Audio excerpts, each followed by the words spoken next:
In a state known for its rich wrestling history, the magnificent skyline of Pittsburgh, Pennsylvania shines brightly for Friday night duels.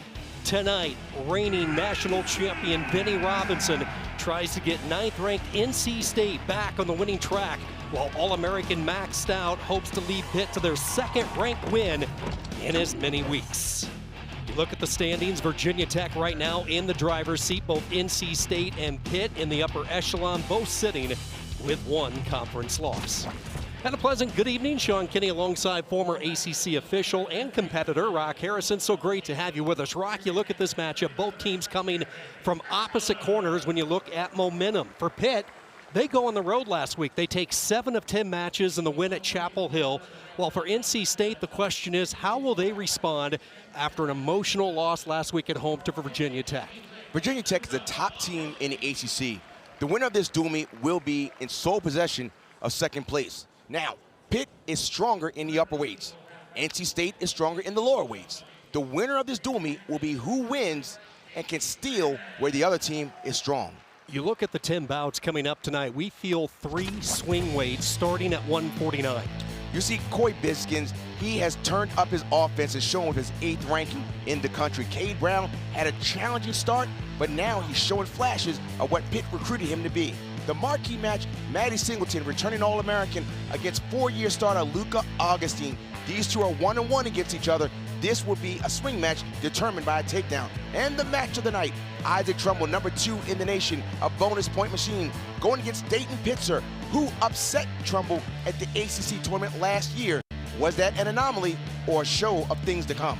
There is so much star power tonight inside Fitzgerald Fieldhouse. You look at it, the complete body of work, 16 ranked wrestlers up and down these 2 lineups. 12 NCAA qualifiers ready to be pushed. After all, we're late into the season. And then 5 All-Americans trying to heat up at the right time and build momentum for a championship run. It's all happening. No better place than a snowy Pittsburgh, the Steel City. Always scenic on a Friday night.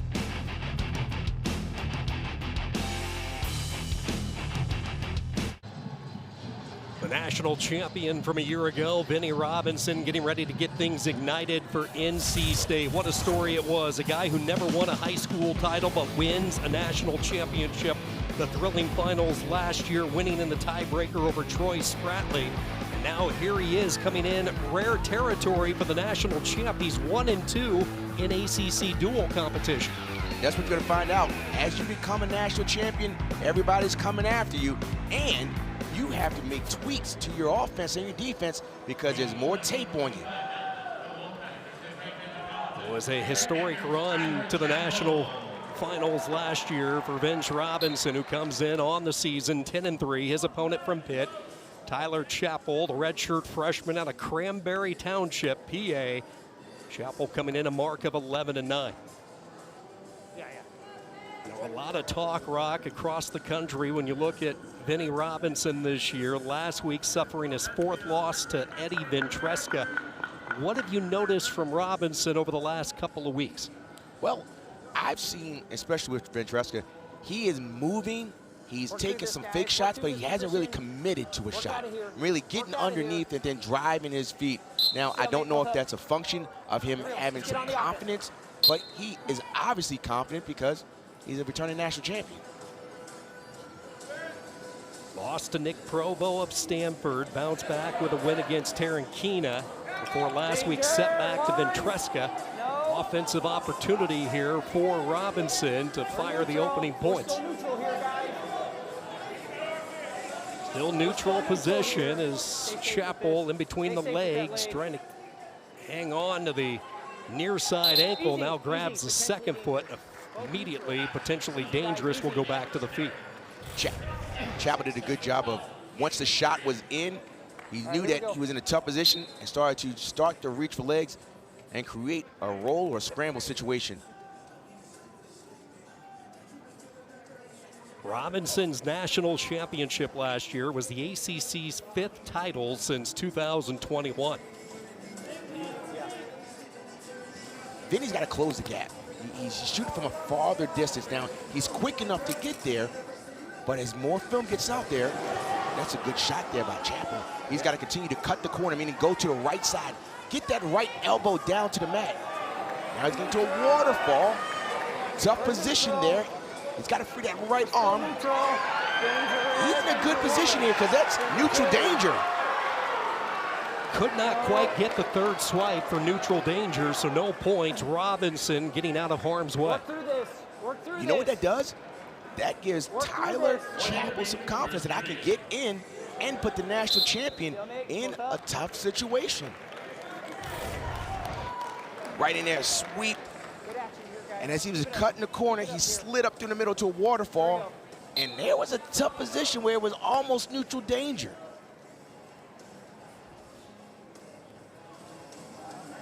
Inside a minute to go, opening match, 125 pounds, a snowy Friday night from Pittsburgh. Yeah, you got it. Historic Fitzgerald Fieldhouse and a big crowd on him, braving the elements outside. Top 15 matchup between these two schools. And Vinnie Robinson is heavily favored in this match. We said earlier at the open that NC State is favored in the lightweights, and they need to not just win, but they need to get the bonus points because once you get past 149, it becomes a lot stronger. Along those lines, you go back to the duel Pitt had with Virginia Tech. The Hokies won 18-15, but it was Virginia Tech who opened up an 18-0 lead. They won their first 5 matches before Pitt stormed back, won the final 5 weights, but not enough. What a job Pat Popolizio has done at NC State. During his 14 years, 4 national champions. He's had 8 finalists, 17 titles, including 6 straight. That was broken up last year by Virginia Tech. Hungry to get back on top. You would think that that was a win for Tyler Chapel, just going 0-0 with Vinnie Robinson. Stand up and Robinson away, no problems, and a 1-0 lead for the defending national champ. You look at Tyler Chapel, we saw him last year representing 133 for the Panthers, mainly over the second half of the season, has slid down to 125 this year. His brother Dylan, part of the Bucknell program, 2-time NCAA qualifier. He was a little bigger than Tyler at 149. Robinson in on a leg. Right in the leg. And he's been proficient at finishing from a single. Last year, he was very patient, very smart wrestler here. He's getting around. He looks like he's going to get a takedown here. You see how he just continued to move across. He secured that ankle. There's a takedown. First offense of the night comes from Robinson. Last year, he was very, very good at when getting in on a single, taking his time, thinking through a single. Most of the time when you wrestle, you're going to end up in a single because it's hard to get 2 legs at one time.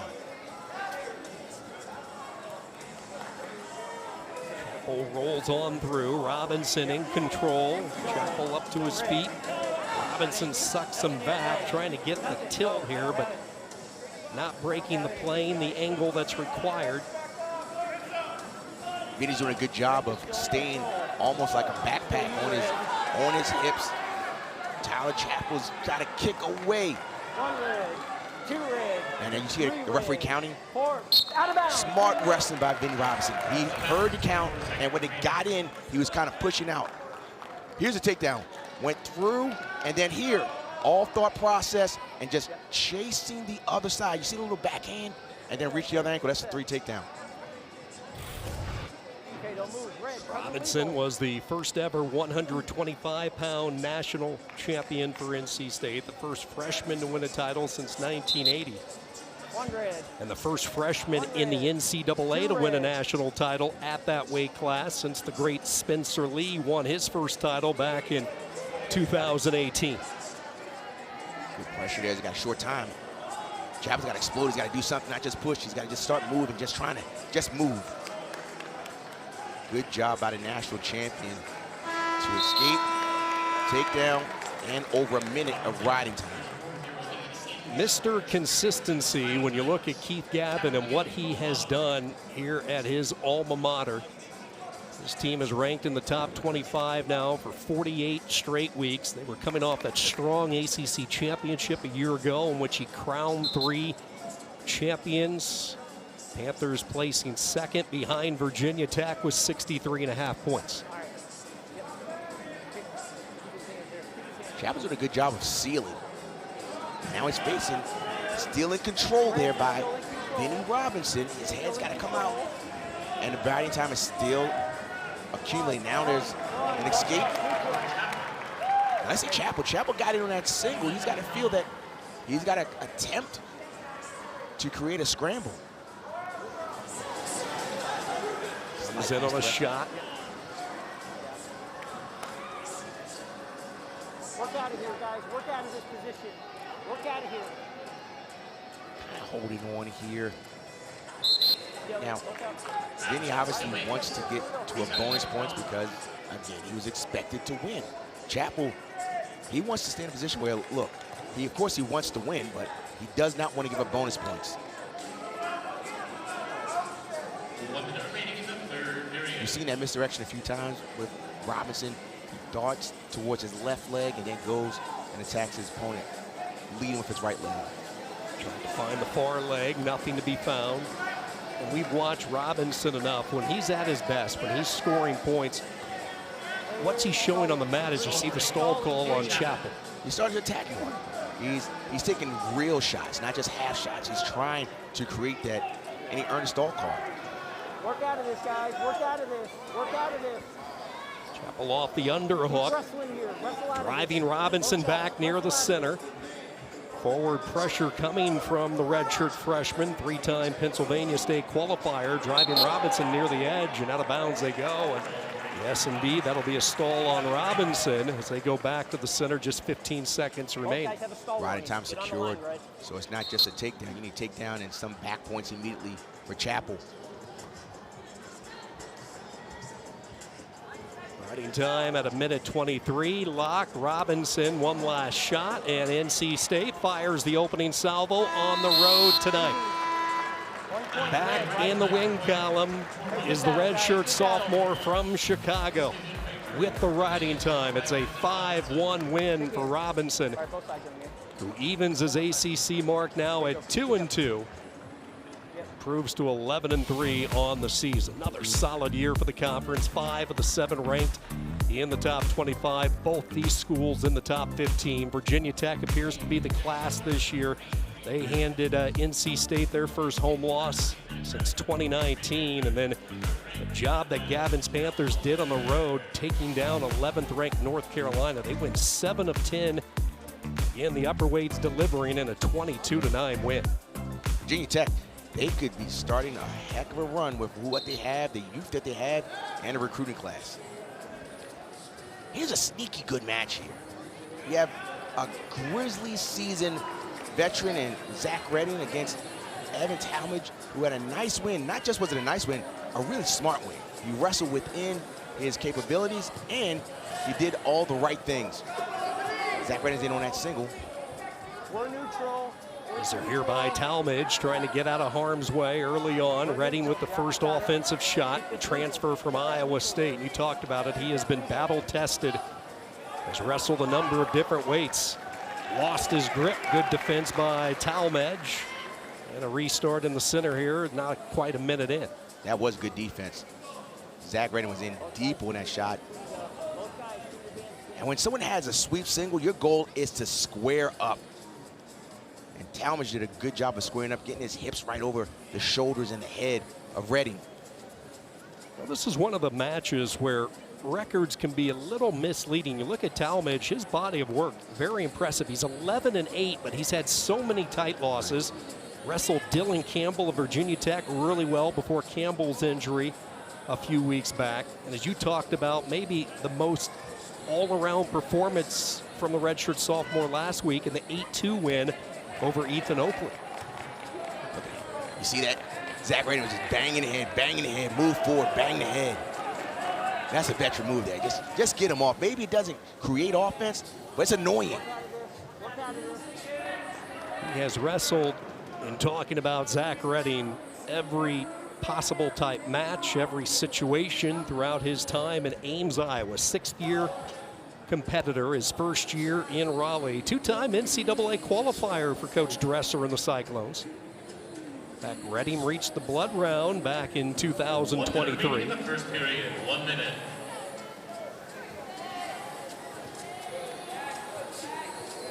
You see more motion with Redding. He's lowering his level. He's moving his hands. Now, Talmadge is doing a good job of holding position, not breaking his stance, which is just being disciplined. All the stuff that you hear when you're young, keep your stance, keep your stance. Talmadge is doing a good job of that. Both wrestlers operating from their knees. Collar tie by Redding. Redding slowly back up off his knees, but right back down into the base position here. Hand fight from these two as we hit short time in this opening period. Redding is keeping his hands on Talmadge. You know, just being busy. Keep your hands moving, not stationary.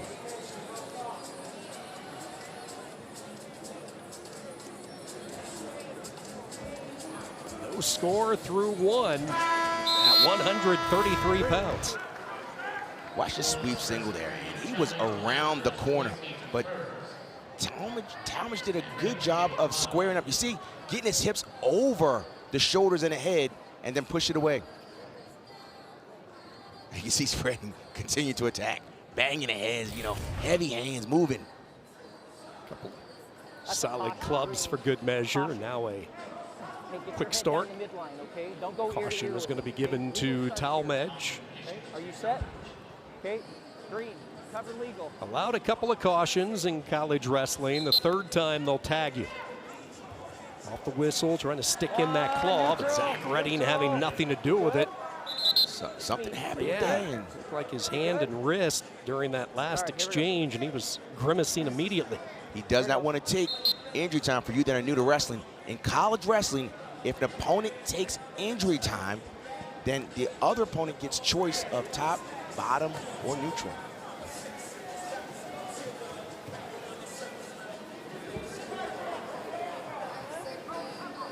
Talmadge, who wants to operate in space, you're just trying to avoid these clubs and the heavy hands that Redding brings to you. These things may not be doing much, but there's only a time where Redding bangs the head and attacks. You see, as soon as he went down, he banged and just grabbing, being busy. It also shows the referee, like, I'm doing more. And Talmadge he's not being distracted. He has a game plan. Comes in on a shot. Counter there by Redding. Couldn't quite get to the corner.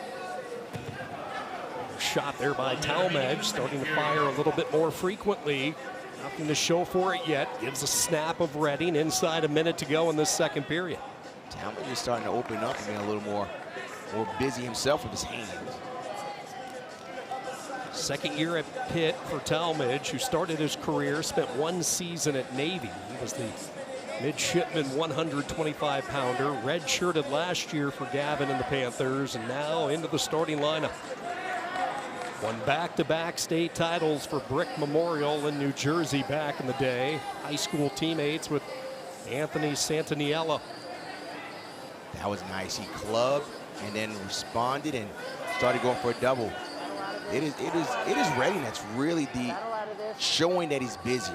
A little aggressive there too. He's working towards showing the official, like, look, I'm doing the work here. Talmadge trying to put on the brakes, avoid the stall call, and the period will come to an end. So Zach Redding with the escape, but at what price, Rock, as you see the grimace and the pain with his hand and wrist.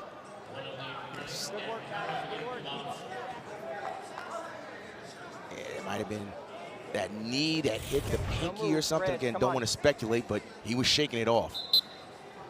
But you know, Redding's he's a veteran. Veterans say, look, it's only a pinky. Do I need it? Tough guy. He has wrestled some of the best in the country from his days at Iowa State, just trying to lock up a spot in their lineup. This is where you start to see the difference in college wrestling. And this is where it's top wrestling and mat wrestling. Talmadge has not been in this situation before against someone like Redding, who has been in these matches. Sean, you mentioned it earlier. He's been at 41, 49, 33. He's been up and down. He knows how to grind these matches out. Not very exciting, but it's effective. And the riding time is continuing to build. Continues to bring Talmadge back down to the mat. Solid ride here by Redding. The escape has been it. Now trying to cross over the riding time 1 minute threshold. He has Talmadge completely flattened out. Has swallowed up the waist. And as taking some of the starch out of the fight of Talmadge in the bottom position. We've done nationals many times now, Sean. We see that the difference in these matches at nationals is this. These grinding top, let's get riding time. It's only a 1-0 match, but let's wear out the opponent. And Redden is doing a good job. And he's not stalling, he is moving. Has the left wrist covered underneath. His opposite arm around the waist of Talmadge. Talmadge just hoping to get a restart, maybe build his momentum out of bounds just to get that fresh whistle. But look at the presence and the veteran dragging him back in. He kept his foot in the entire time, and then once he sensed an opportunity to drag him back into the mat, keep that clock rolling, and next thing you know, we're down to 9 seconds. That was so good. You said it, Sean. He didn't just let him slide out. He said, no, you're going to get back in and just wear him down. This has been a very good ride, and looks like it's going to be the difference. Riding time obviously locked. Redding with just 9 seconds to go. Trying to have NC State go 2 for 2 here in the opening weights. He can clamp onto the legs as long as he wants, and that is going to be it. The riding time, and it's a 2-0 win for Redding, and the Wolfpack 125 and 133 back-to-back decisions, and it's NC State up to a quick 6-0 lead. Oh, what a sight. Popping out of the tunnel, the gorgeous skyline of Pittsburgh. Add a little snow. Perfection. NC State looking for their 7th straight win over Pitt. Off to a good start, 6-0 through the first couple of weights. Don't forget, ACC Network Friday Night Duels continue next week. It's a top 25 matchup. 13th ranked North Carolina, number 7 Virginia Tech from Blacksburg at 8 Eastern. And then we'll see the NC State Wolfpack again on February 20th when they host Cornell at 7 Eastern. Catch all the wrestling action here on ACC Network and the ESPN app. And Rock, we'll have a couple of duels next weekend, not just UNC, but we'll stick around for the Sunday duel. Friday night duels become Sunday afternoon duels next week with Oklahoma State in town. There is a certain weight class that I can't wait to see. Hey, good luck, gentlemen. Shake hands, please. What weight class might that be? 133. I had a feeling you were going to go there. Well, here we're 141, 141 pounds. Let's see if Pitt and Briar Priest can get this crowd ignited. Priest, the redshirt junior, 10-7, taking on the 3-time NCAA qualifier and All-American Ryan Jack, who looked really good last week in his 7-2 win against Tom Crook. He did. The first part of the season, he just wasn't strong. And this is what Jack does. He kind of reaches. He doesn't necessarily penetrate, but he's attacking. Right down to a tight waist. As soon as he took him down, went to a tight waist. When you see Jack, he doesn't necessarily do a traditional penetration step. He kind of just steps and reaches, and once he gets the leg, then he follows up. Good start for Jack in a 3-0 lead as he will come back to the center as we go back to the 3. See, it was kind of like a little bit of an arm drag. He caught the arm at the bicep, swept it around, and then when he tripped, you saw he just caught the bottom leg. He didn't swing, he caught, and then he chased. Caution, Red. Good start. Hey, legal start. Make sure you go down the midline. Don't go ear to ear with them. Okay, don't go ear to ear. You got to have a legal start here. Fred Majerus Yeah, is it's got to be down the midline. look, you don't want to have an advantage by the head should be in the middle of the back, right where the spine is, not to one side or the other, because that's an advantage. He warned Redding as well in our last week. Priest is away. Jack feeling good on his feet. 3-1, a minute into this first period. Jack coming off his red shirt a year ago. Really enjoyed the red shirt season. Loves rolling around with Redding and Zepeda when he was healthy.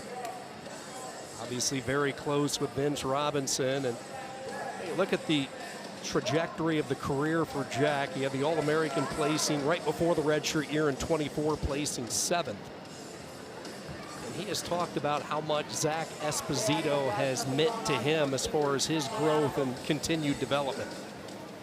We've heard that not just from Jack, but up and down the lineup. Even Coach Papalizio said that nice direct shot there by Jack.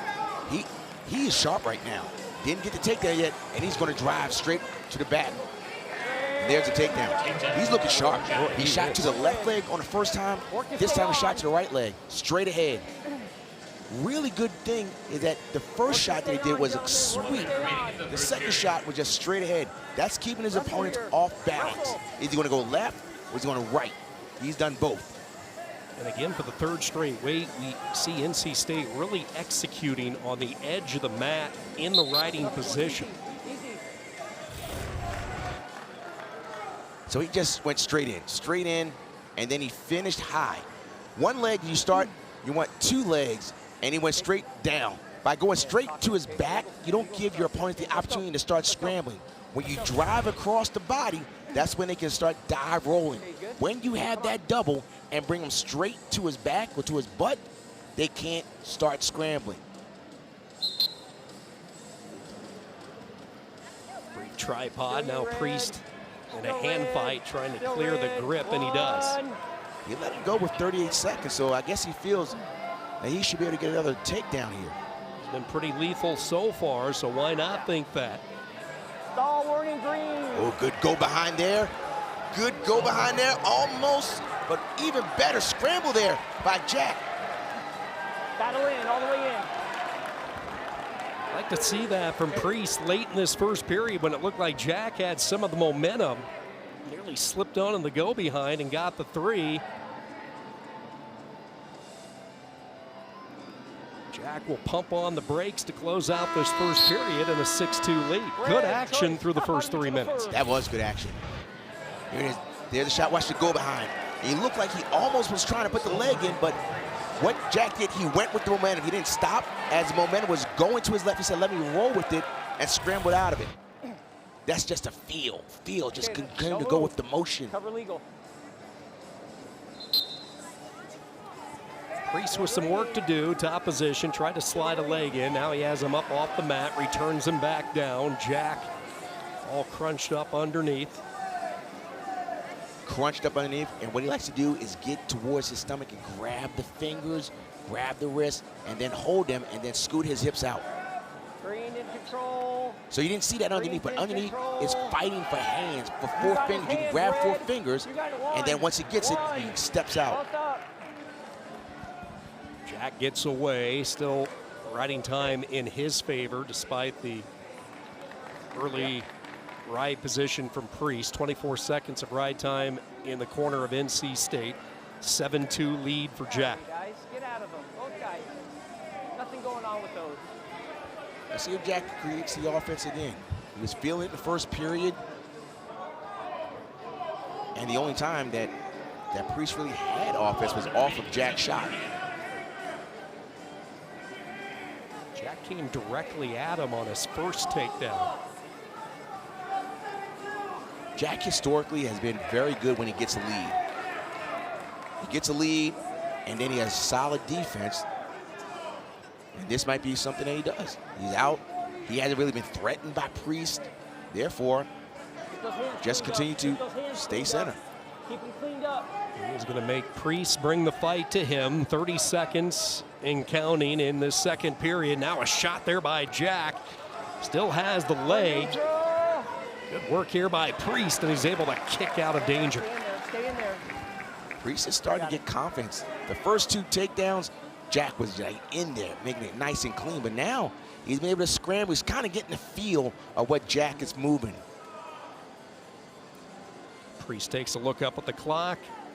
Short time and a 7-2 lead here at 141 pounds. This is a pretty balanced weight class, and the ACC championships will be fun. You have Simcox for Coach Cole and UNC, Jack in the mix, Stanford, Virginia Tech's Tom Crook, and then, even though we're not seeing him tonight, Keith Gavin electing to go with Briar Priest the last few duels. Anthony Santaniello still in the rankings at 29.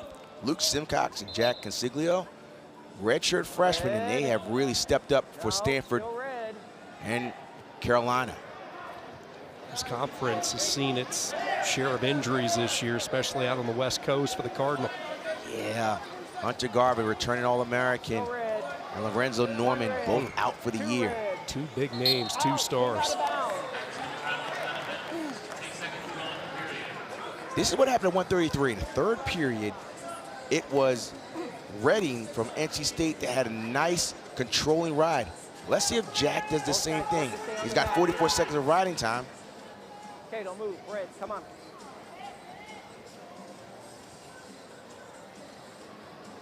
Jack getting his thoughts together and goes back to work on the NCAA qualifier for Pitt from a year ago. Briar Priest, one of 8 qualifiers for the Panthers. Latching on, Jack returns him back. Momentum heading toward the boundary, and they will go out of bounds back to the center. Jack now with 1:03 of riding time. Jack is doing a good job with his left arm, doing a tight waist. Tight waist is, wrestling isn't very difficult. Whatever the move is, they kind of tell you what it is. A tight waist, you kind of just squeeze in the tight waist. Single leg, one leg, double leg, 2 legs. But what he's doing with his left arm is keeping it as a tight waist, meaning he's just squeezing, and it's very difficult to get out. Priest trying to turn and base, and he gets away. Able to get the point. Jack, though, with over a minute of riding time. Briar Priest having a tough time getting some offense ignited. He's going to have to obviously get a takedown, but more than just one takedown. Takedown, back points, or takedown release. Pat Papalizio watching from the corner. His Wolfpack entering this week, ranked 9th, 12-4 this year. It's been a grueling schedule as far as duel competition goes. They went 1-2 at the national duels, and as we talked about in the open, fresh off the 21-12 loss last week to Virginia Tech. Jack's doing a good job of being busy, just moving his feet, circling, not staying stationary, which doesn't give Briar Priest a straight shot to shoot on because, again, Jack is moving. In, out, darting, circle right, circle left. You're seeing a veteran here.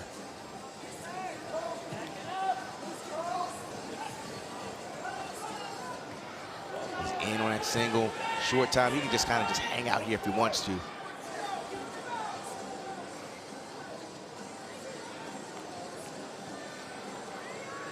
Action near the edge. Jack finally has his foot pop out of bounds. Just 3 seconds to go. Yeah, you mentioned the movement. It's tough to hit a moving target if you're Briar Priest, and Jack got to his offense early. And when you wrestle the 6th year from Danbury, Connecticut, you do not want to fall behind him. That is a steep climb. Trying to come back on Jack at NC State. 3rd straight win by decision with the riding time. Jack prevails 8-3, and NC State now a 9-0 lead through the first 3 weights as we move into what we both felt was a swing weight tonight. 149 pounds, Coy Bisgins, ranked 8th in the country, coming off his freshman NCAA qualifying year against Cade Brown. The future now for this youngster. The future now. He is extremely athletic and disciplined. He does not put himself in bad position, and he's a goer. Let me tell you this, Cade Brown really needs to get this crowd into it because it's a good crowd here. No one's really had anything to really celebrate. This might be the match.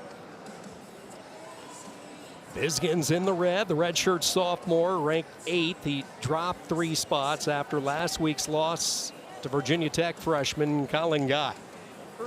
Prior, though, Rock, to that loss last week, this is a wrestler, when you look at Coy Bisgins, whose offense has improved dramatically from last year. It sure has.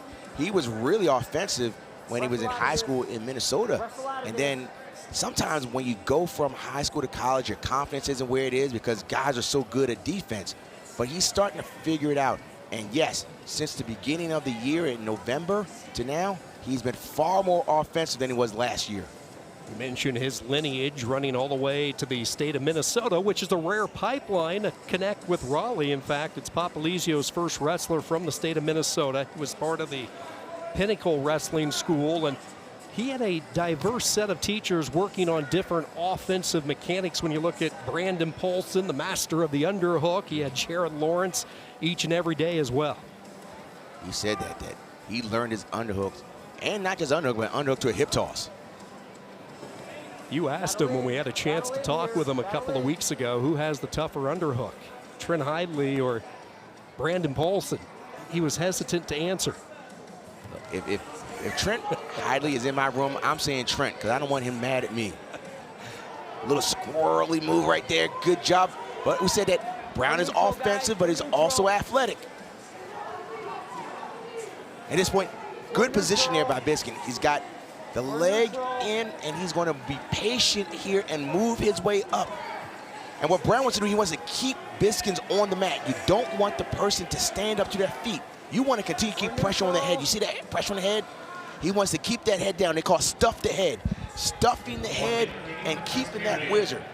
Shin whizzer, still trying to drive the right arm shin whizzer in, and it's effective for Brown. So a deep shot for Biskins, but nothing to show for it. Both of these guys are pretty flexible. There you go. You're already seeing Cade Brown showing just more offense than we saw in the first 3 matches for Pitt. This is an important match for the dual meet. We said earlier that each team has to sneak a win. And so what Pitt has to do is try to sneak a win at the lower weights where they're not favored.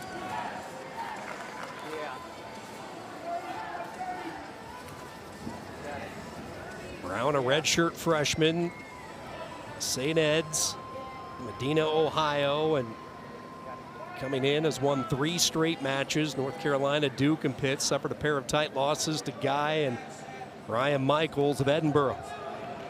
You're seeing Brown kind of fake towards his opponent's left leg, Biskins, but he has a really good high C to his opponent's right leg. So I'm wondering if he's going to do a misdirection, meaning faking to Biskins' left leg to hit a high crotch to the right leg. See if he has that in the back pocket as we move deeper into the match. Scoreless through 1.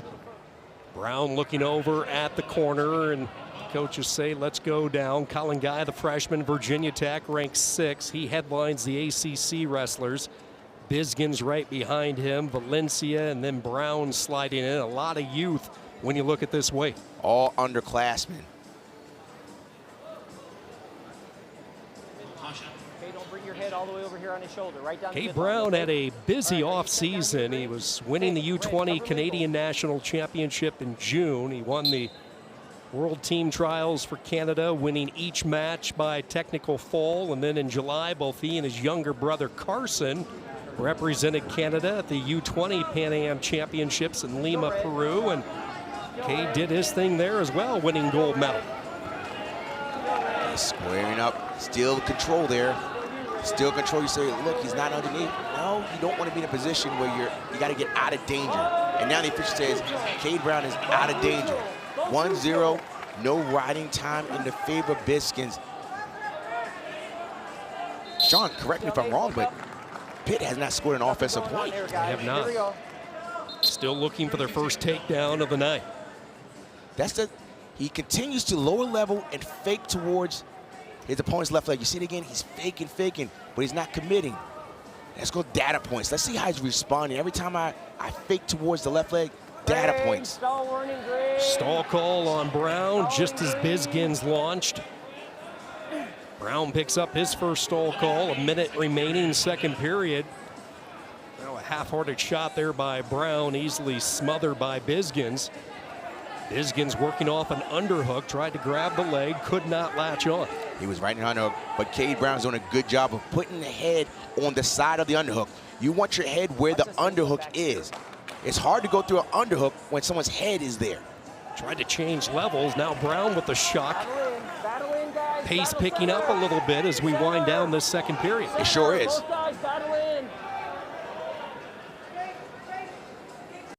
Biskins back into his wheelhouse with the under, drops level, goes down after the right leg. Gonna see some heavy hits here from Brown to close out this second. Interesting, he had the underhook, but he shot while the head was blocking. When he did that, it automatically put his head underneath of Brown. That's why we said before, when someone has the underhook, you don't want to shoot if someone's blocking. He still shot, and that's why Brown was able to stuff the head. Choice will be Biskins as we go back to some of the action off this underhook setup. So you see he tried to shoot while the head wasn't on the side of the underhook, and it's easier for Brown to stuff. You see his hips on top? You have to make sure that your head is on the side of the underhook unless you're going across the body, like a throw by.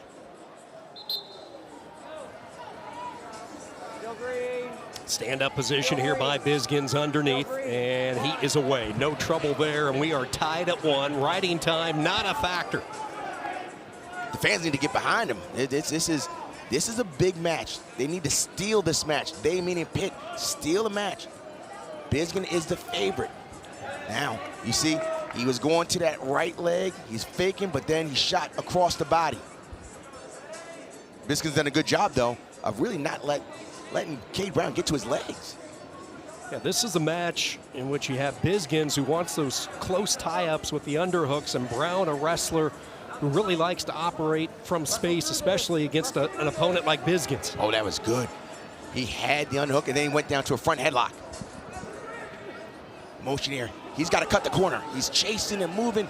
Brown's doing a good job of holding on to that elbow. Bizgin is picking up his action right here. He's trying to slide by. That's enough, but he went right to the single. He got to the single.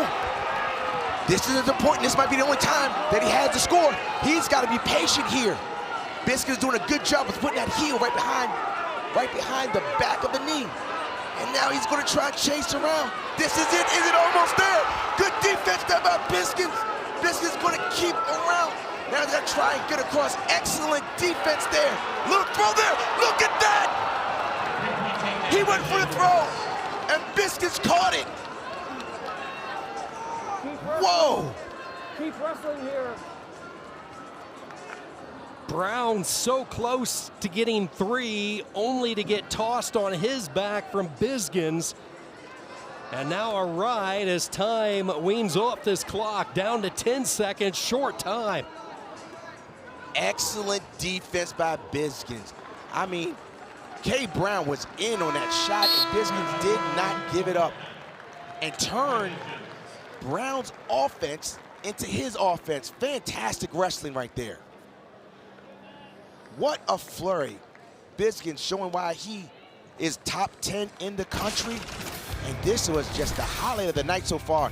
He tries to slide behind him, goes right into that single. But Bizgins continued to keep the overhook the wizard. And this is it.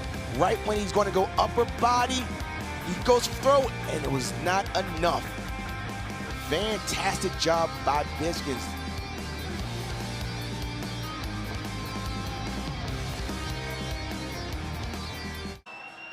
NC State felt they had the firepower to open up a lead, and they have done just that. The national champ Robinson got it all started with a 5-1 decision. Zach Redding, hard-fought 2-0 victory. Ryan Jack, 8-3. Coy Bizgins a few moments ago.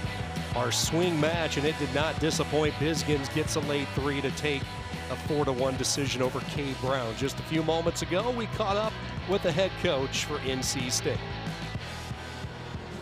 Pat Popolizio joins us. Coy Bizgins, a big win just a few moments ago. Take us through the week of preparation for Bizgins and the rest of your team following last week's loss to Virginia Tech. Yeah, you know, you got no time to think about that last competition, so guys were eager and ready to get out here and compete tonight, and they're showing it so far, so excited for that. You all were favored in the lightweights, and obviously it's going the way you expected. These upper weights lean towards Pitt. How are you guys looking to perform? We got great opportunity. When you're wrestling good competition like this, it's time to step up and, you know, see who wants to win tonight, and guys have a great situation to be in right now. Coach, thanks a lot. Appreciate it, guys. 157 pounds, Luca Felix, NC State, the redshirt freshman, Morgantown, West Virginia. Comes in with a mark of 7-9 this year, still looking for his first ACC dual win, taking on Dylan Evans, ranked 17th in the country. Another good-looking youngster for the Panthers, redshirt sophomore, homegrown product right here from Pittsburgh, PA. We're not quite midway through the match, but you got to get the feel that there's got to be a momentum swing for Pitt. Pitt needs a win to get this crowd into it and get the momentum going into their favor. Evans very easily could be that guy. He's won 2 straight coming into tonight. He took a couple of tight losses earlier in the year to Ty Waters and Ethan Miller. Here he has the leg of Felix. Trying to drag him back away from the edge where he has a little bit more real estate to work. Now reaches down, trying to capture the far leg. Good job by Felix, keeping it out of striking range, but here's Evans dragging him right back. Working back up there. You wanted to stay high because when you bring the foot down to the mat, that's where your opponent wants to be. They want a heavy foot. But there was stepped out right there. And it was an action call. So both wrestlers to their feet. Luca Felix, his foot touching the hardwood off the mat, which is why the match was stopped there by our head referee, Fred Majerison, who's feeling right at home here in Pittsburgh with all the snow outside from Colorado. Comes Evans right back in on a shot off that 2-on-1 tie. He shot, and then we didn't get to the leg. He held on to the left arm of Felix and controlling it. 2-on-1 or a Russian, whatever you want to call it. He's controlling that side of the body. Has the right arm, tried to drag him off balance, and both wrestlers reposition out of bounds. Keith Gavin really likes Dylan Evans at 157 pounds. Keep in mind, he started the year at 165. He was 5-3 at that weight. You have Vince Bousakis decide to redshirt. Solomon Finn unfortunately took a serious injury. He was lost for the season. So Pitt had some decisions to make with their midweights, and the first decision was to put Evans and slide him down from 65 to 57. And it's been a great decision so far. Dylan Evans, as I said, he did it for the team. 165, there was a need. He's meeting the need, and he's attacking this period. He had a shot in and then moving again. He just needs to score points. Still no offensive points yet for Pitt. Maybe Dylan Evans is the one that's going to get the first offensive points. Brief break in the action as they clean up some blood with Luca Felix, plus a headgear issue as well. Zach Esposito working on the headgear, and you take a look at the differential. NC State so strong in the lightweights. Now keep in mind, they have one of the best heavyweights in the country as well in Trumbull, but when you look at the sheer numbers 1 through 5, and then the upper weights 6 through 10, Pitt has won a lot of their duels in those upper weights in the differential this season, with Pitzer and Stout bringing a lot of matches home. So you saw that 57 and 65 weren't in that stat. This is where Dylan Evans can start to get the strength in their way. Now, at 174, it's going to be a tough match, and certainly at heavyweight. Got it. Yeah. Headgear back on, all fixed up, ready to go for Luca Felix. First year in the starting lineup. Gets tagged with a stall. Here comes Evans right back in on the leg. You see, he's elbow deep right behind the knee and clubbed it. First offensive points for Pitt. And you hear the fans respond accordingly. It is a packed house here in Fitzgerald, and they have just patiently been waiting for an opportunity to make an impact. He has that sing, and watch him use his left arm to club him, bang them in the head, and cover the legs. Wait for me, Green. 21 seconds left in the first period. Okay, come on, Green. And now you want to end the period on top. Bottom man. 21 seconds. Keep your opponent down. End the period without giving up any points. That's Dylan Evans' goal right now. Okay, don't move. Green. Felix a little bit too anxious underneath. Gets up to his feet quickly. Now the hand fight with Dylan Evans. Evans looking to return him down to the mat here, trying to elevate him up. Good job by Felix putting up the fight as the continuation of action carries him off into the NC State corner. And you wonder, say, he was on his feet. How come he didn't get hit for stalling? It's about attempts. Dylan Evans was attempting to bring him to the mat. One thing that Felix did, he stayed up. You don't want to go to the mat. He wants to stay on his feet. He's doing a good job. For a short time, Dylan Evans ends the period on top 3-0. One thing about Evans, the more you watch him, this is a guy that he's a wear you down type of wrestler, and he will have strength advantages in this weight class sliding down from 65. Indeed. Wait. You gotta tell Looks like he gave an optional start Optional start means that he's going to put a diamond on the back of Felix and say, I'm going to let you go. Still green, 1. Neutral. So Evans feeling pretty good on his feet. Able to finish one of 3 really serious shots that he's taken so far through the first period, and he's feeling pretty confident he can get to another. Tried to change direction, fake left, went right. 2-time Pennsylvania 3A state champion. He won his first title at 152 pounds his junior year, and won the very next year up a weight at 160, and now here he is for Pitt at 157. Doing a good job of keeping the pressure. He has that underhook, and he's working. I'm liking the stalling calls by the official. Work through this. Work through this situation. Second stall call on Felix. He comes in really on his first shot, but that was pushed aside by Evans. Second stall call gives Evans an additional point, so a 4-1 lead. The shot there by Felix, it was too far away, and you saw the forearm of Evans kind of just block it. He is attacking well. 3 more for Evans as he builds his lead, and now you start thinking bonus point opportunity. Try to make up some of this ground.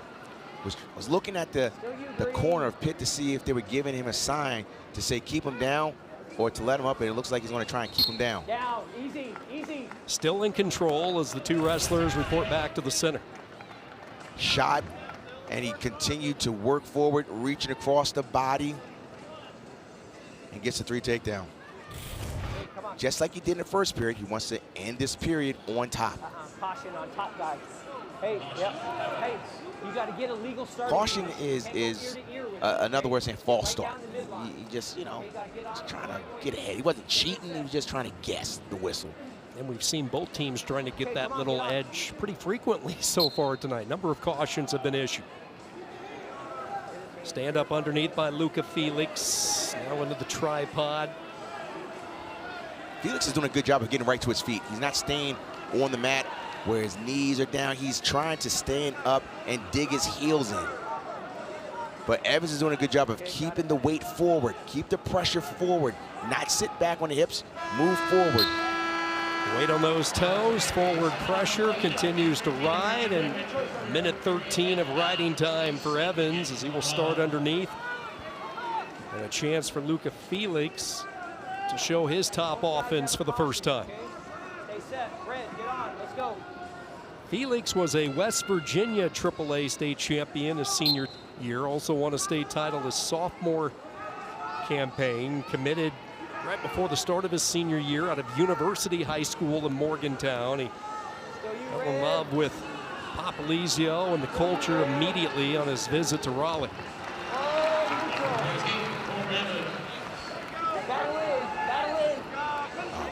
Good motion there.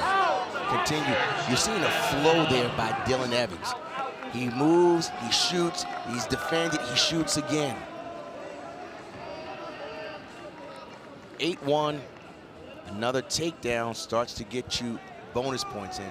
And bonus points is when you win by 8 points or more. It could be either a technical fall or just a major decision.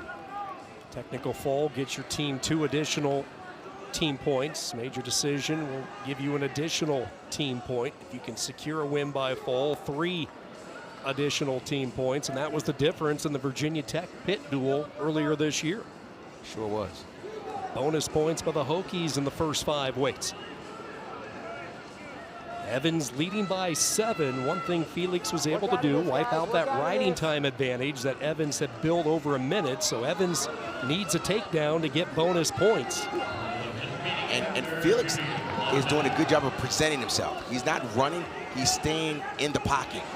But that's another clean shot there by Evans across the body. Now we're at bonus points. And so now Pitt's saying, let him go, let him go, let him go. Cut and release, cut and release. Let's see if we can get this thing back into a technical fall possibility. Has some work to do, 37 seconds.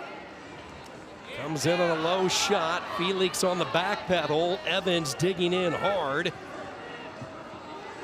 try to bring that leg back in, and Felix is doing a good job of trying to split his legs. He wants to keep that right leg across. Good job by Evans to trying to hook it with his right. Better job by Felix to keep that right leg away. Evans unable to hook the far leg. Felix reports back to the center, trailing by 9, really 10 with riding time locked.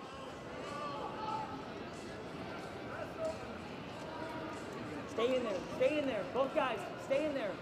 This is what Pitt needed. They needed this to not just win, but get bonus points, not just for the team, but also to get this crowd back into it. And the crowd lets them know that they appreciate the efforts of Dylan Evans. Some noise inside Fitzgerald Fieldhouse, and Dylan Evans says, let's go. Trying to get this crowd fired up. Bonus point for the Panthers, and they are on the board for the first time. Dylan Evans was always attacking, and here's the one that sealed the major. Cut the corner, got behind him, and then he reached across. 2 legs are always better than 1. And he says, come on, we're still in this. Will Denny, one of the top freshmen in the country. He is on a roll. He will try to get it going against Jared Kessler. 165 as the action continues from the Steel City.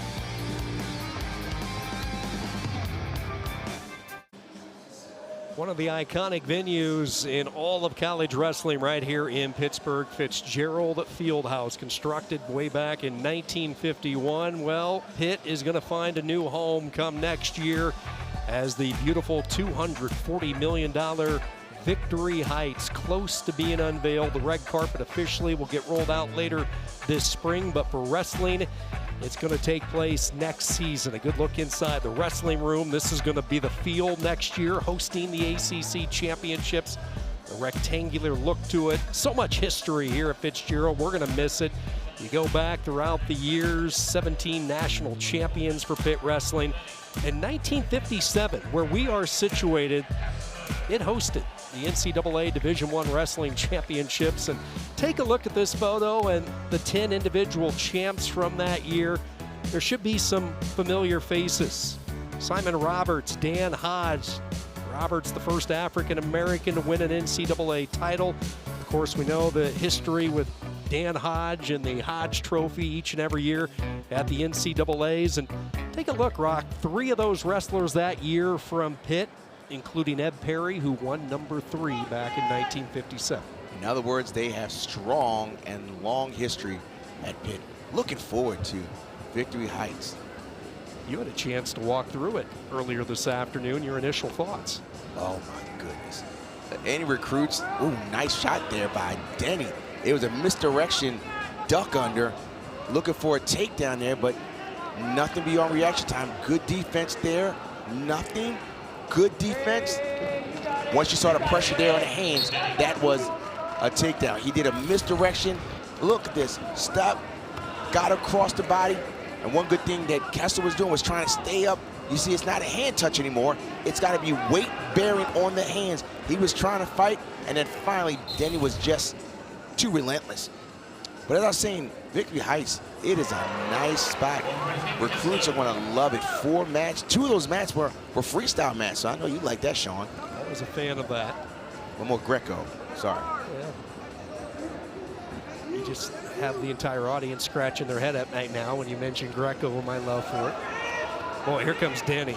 This guy has become a hammer over the last month. The freshman from Manhattan, 13-2, perfect in ACC competition. Had a nice win last week over another really good youngster from Virginia Tech and Ryan Burton. And right now, the ACC has no answer for the hammer from Manhattan. He is extremely physical for such a true freshman. Look at him, just run your feet.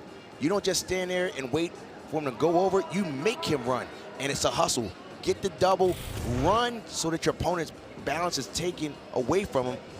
And good job by Denny. Denny, one thing I liked about him coming in, he was extremely physical. When I saw him wrestling in high school in Illinois, I said, is this going to translate? Absolutely. He is not a typical freshman, true freshman, with how physical he is. Yeah, that's the thing. He is a true freshman. They did not redshirt him. He was ready to go right from the opening whistle this year. And Entering tonight, 11 straight victories. He took a pair of losses at national duels, losing to Ryan Burton 15-7, lost to Lockett of Oklahoma State 7-2. Those have been his only 2 blemishes. Has a nice win over a ranked wrestler and Ryder Downey of UNI. Loses the 2-on-1 grip that he had on Kessler. He's doing the same thing that Zach Redding was doing at 133, keeping the hands on, keeping the distance. By keeping your hands on it, it's annoying, but it also allows you to have good shots because you don't have to shoot as far because your hands are on your opponent. This is a true freshman. Anymore with these wrestlers, wrestling so many matches coming up, whether it's the high school team, the club team, the tournaments, the traveling circuits, the international wrestling now for U17, U20. When you factor all of that in, Rock, what still is the toughest transition for a high school senior coming into a freshman year in the ACC? Mat wrestling. Mat wrestling and realizing that everyone that you're wrestling is good. In high school, when you're at such a high level, you might have a good match every 30 matches, just someone that's really going to push you. But we see right here, that's exactly where Kessler is strong. He wants to get an underhook. He likes to go to an underhook, throw by, and drop down to the leg. But as I was saying, when you get to that position from high school to college, mat wrestling, how do I get out of bottom? Because when you're so good in high school, no one can hold you down. So when you get to college, you realize that people are holding you down, not just in the match, but in practice. 6-2 lead right now for Will Denny, who won 3 state championships wrestling for Marist High School in the state of Illinois. He was a top 20 recruit pretty much of all the wrestling big boards. Still in control. Kessler never got away. Crack him right back down to his knees. Now he's tried to stick in a leg. Kessler not allowing it. Keeping the pressure forward. Not sitting back on the hips, moving forward. He's gonna have to work his way up the body. Heard Majerison start the count. He does. Kessler just cannot get away. Has his arm pinned behind his back. Wrist control here by Will Denny. And you see him on both sides. He's on the left side. He'll slide to the right side. He's moving his feet. When Kessler starts to drive and stand up, what does he do? He drops onto a leg and moves forward.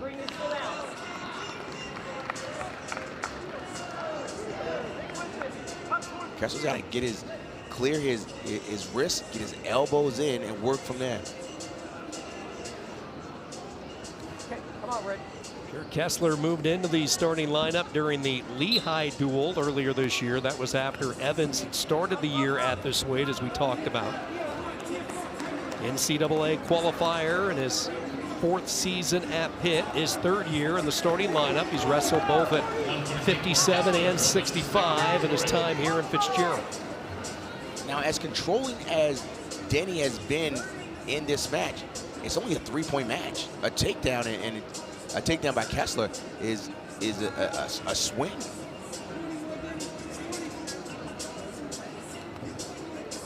Kessler needs to get to his underhook. That's where he's strongest.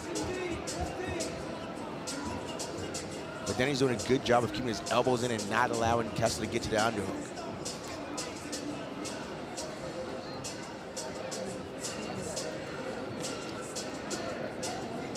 Will Denny had the early fireworks in the first period, good ride in the second, and a 6-3 lead as we march into the 3rd period. Trent Hidley in the corner for NC State.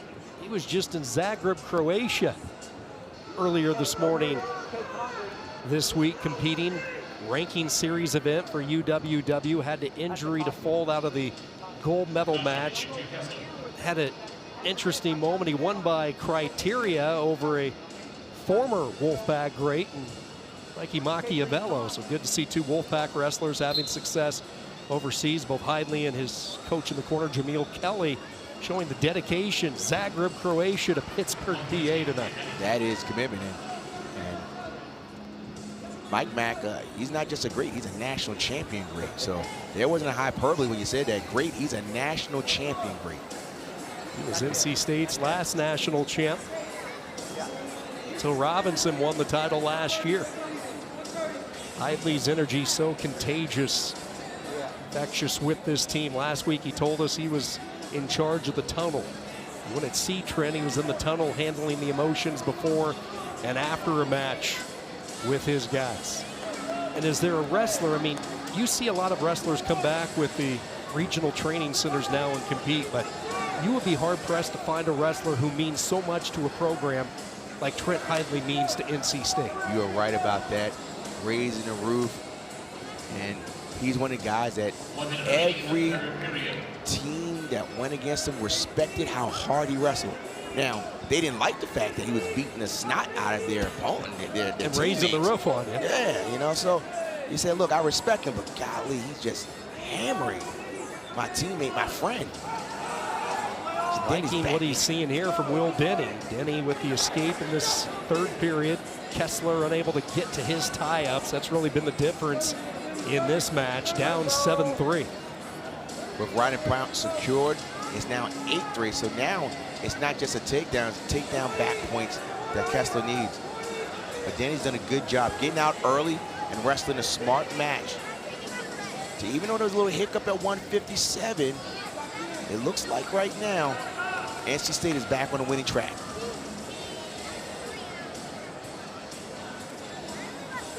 And he's still moving, just still moving, just being active. These things are going to pay off, not maybe this year, but later on he'll know to stay active, be busy. Solid win by the true freshman, Will Denny. Denny stays perfect in ACC action. Coming up, it's 174 pounds. Luca Augustine, so close to earning an All-American performance a year ago. Matty Singleton knows what it tastes like to be an All-American, coming off his 7th place showing a year ago. Singleton and Augustine, it's the marquee match at 174. 1-1 against each other. It was tiebreakers in a dual meet with Luca Augustine winning, and then Matty Singleton flipped the script and won during the ACC tournament in the ACC finals. Luca Augustine, the redshirt senior, 18th in the country, one of 3 captains for the Panthers this year, a wealth of experience, 8-4 on the season.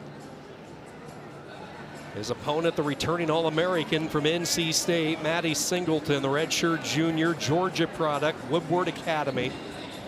And a strong NCAA championship, went 5-2 last year. One of his losses to Dean Hamady, who went on to win a national title. Early on, Singleton, who loves the upper body. We were joking about the Greco-Roman style, the upper body ties. Well, Singleton is a razor in that area. Singleton's also taller. So when you're taller and then you kind of jack them up, when we say jack them up, get underhooks, get your elbows underneath your opponent's armpits and kind of just walk them out, throw them, go to a shot. Now, conversely, what Luca Augustine wants to do is right now, he wants to bring him to the mat really strong in what's called a front headlock, getting the body down and wearing his opponents out. Inside trip there. Very good at wearing his opponents down. He is the epitome of what's called a grinder. Just continue to grind, just like a cheese grater, just grind it. He's one of those guys like to grind and wear his opponent down.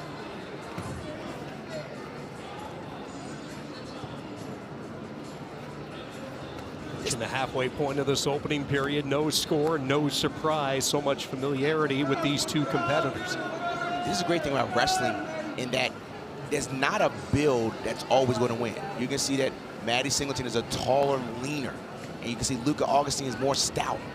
But Luca Augustine has been in the blood round. Blood round is just one more match and you're an All-American, so you can win. Good shot there. And looking for a trip there by Singleton. There's gonna be a fight there by Augustine. You see, as walking up, there's nothing there. There's a stall call. There's nothing wrong with that. Yeah, Augustine will take the stall over the 3 every day of the week.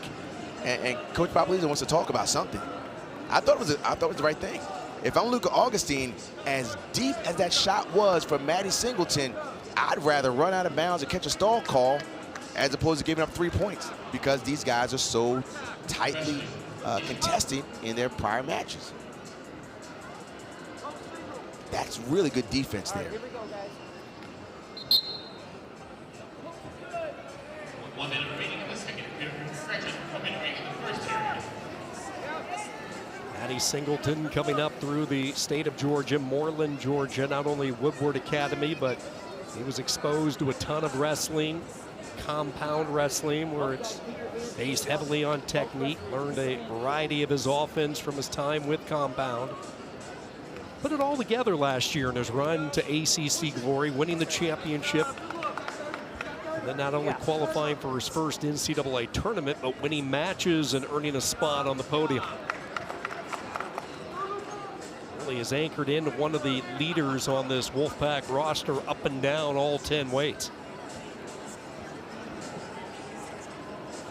He's been tested this year, over half of his wins against ranked opponents. His only blemish was to Carson Hartslaw of Ohio State in the duel, losing to Hartslaw 8-4. And we're scoreless through the first 3 minutes, although Singleton was close to getting 3. He was very close. And then watch him start to walk up. He's starting to walk up. He's almost behind him, but this is the resiliency of Luka Augustine, and then being smart. Just get out of bounds. It's nothing wrong with that. Got to know when to fight and when to flee. And he was fleeing, got caught for stalling, but at least he didn't give up the takedown. This will be a caution, Singleton. Don't roll. Don't roll. Gonna have to stop moving before I can roll. Mention Augustine, not only a grinder on the mat, but in the classroom. Distinguished honor last year. He earned the NCAA Elite 90 Award, which is really a high honor. He was the first Pitt student athlete, first ACC wrestler to win that honor, given to the student with the highest GPA at the final site.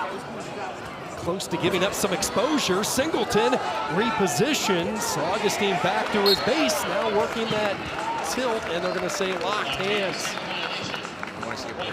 Yep, here comes the brick from Papalizio, and a lot to digest here, Rock. So at this point, it looks like for a tight waist tilt, looking for it has to be 45-degree angles for 2 seconds. And at that point, can't really see there, but there was locking hands across the body that the second official saw. He locks across the body. You see the second official starts to look. And so locking hands. Now, if you're in a criteria position, you can lock the hands there, but he may have saw it a little earlier.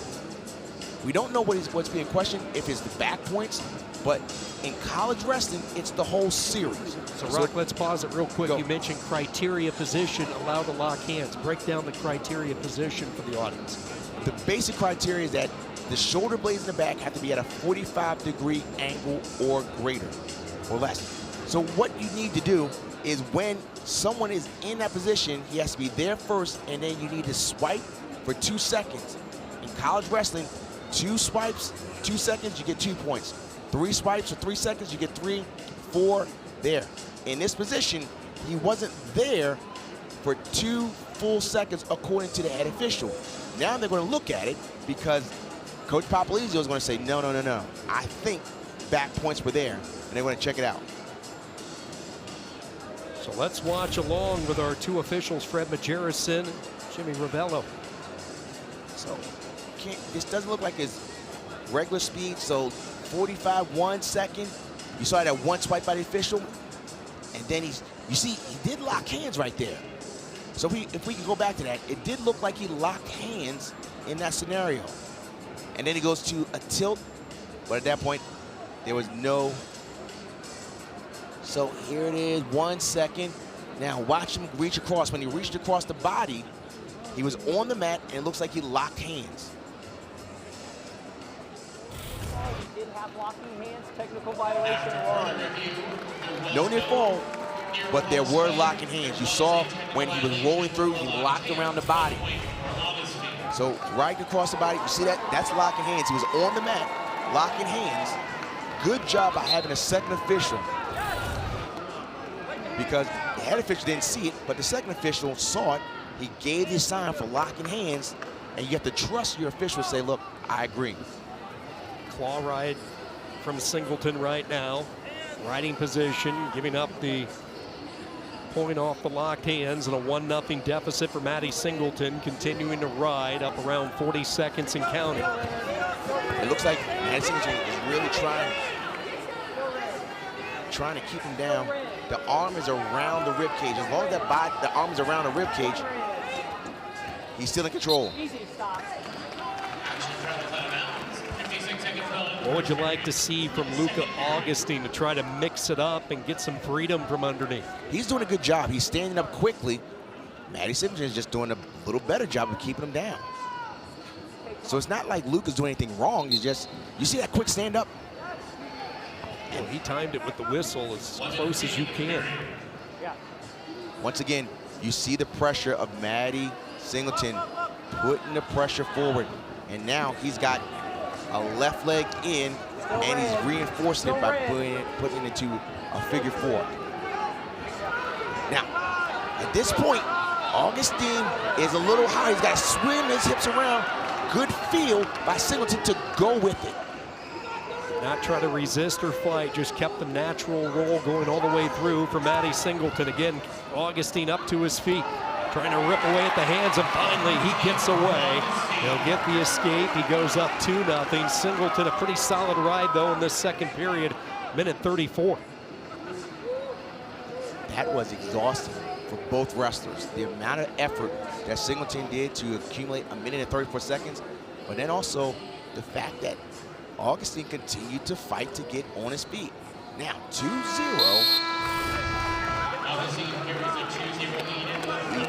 His hips are high, and what happens? He rolls with it, but it's not enough. And he finally gets in, and he just runs away. He puts on his jet skis and just gets out of there.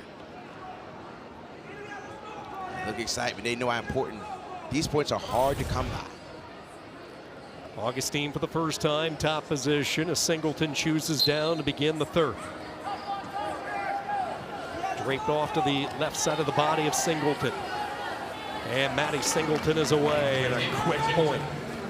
Now, Augustine has to continue to move forward because he got warned for that stalling where he flee the takedown. He cannot move backwards. He's got to continue to move forward. At this point, Singleton sprawls back. Heavy hips from Matty Singleton, has Augustine's head buried underneath. And every time Matty starts to reach for a leg, Augustine puts it back. He's got to stay right at the P-I-T-T, stand right there in the pit and not work the corners. Augustine's got to stay.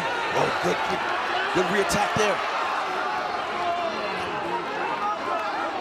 Augustine is going to try and bring him back to the center. He wants to continue to move. He went for, oh my goodness, he went for a cradle.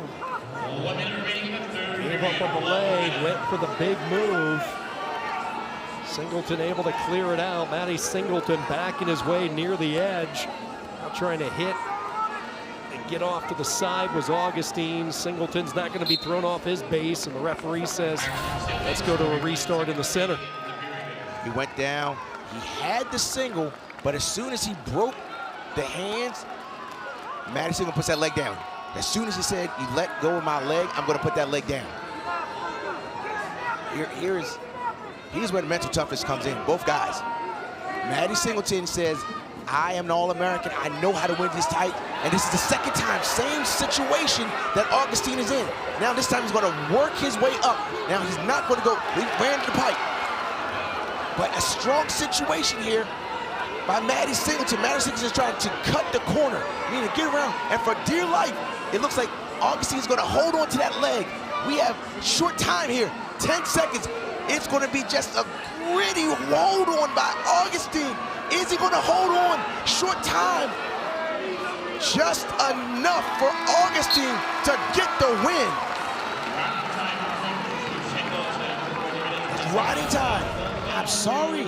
He had the riding time. Singleton had a minute 27 riding time, so he gets the point, and now we go to our first sudden victory of the night. 2 minutes up on the clock. Singleton with the riding time, tied at 2, and now you're going to find out what type of fuel is in both of these competitors. High energy match. You see both of them trying to collect the oxygen and intake it as fast as they can. Augustine jumps onto that front headlock position, comes around to the side, has the go behind, Singleton with a roll through, still into a body lock position, and Augustine finishes him off. And got some swipes there, but no back points.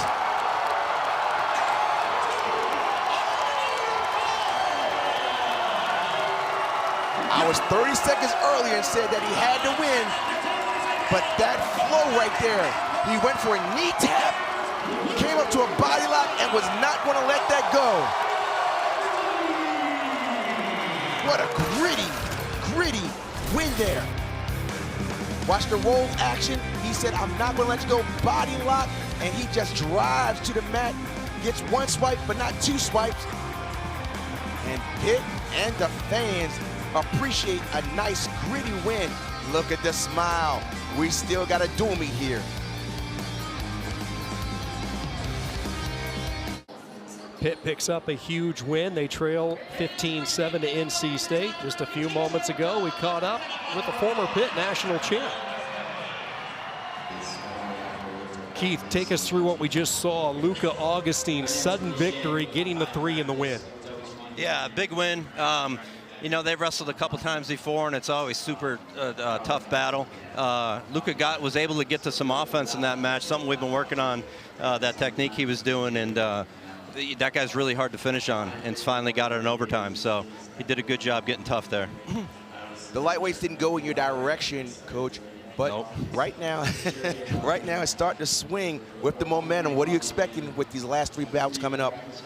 Well, I think we got out-toughed in some of those ones down low, and that's just unacceptable. You got to match their toughness, and that's what we need these next 3 guys to do. Thanks a lot, Coach. Thank you.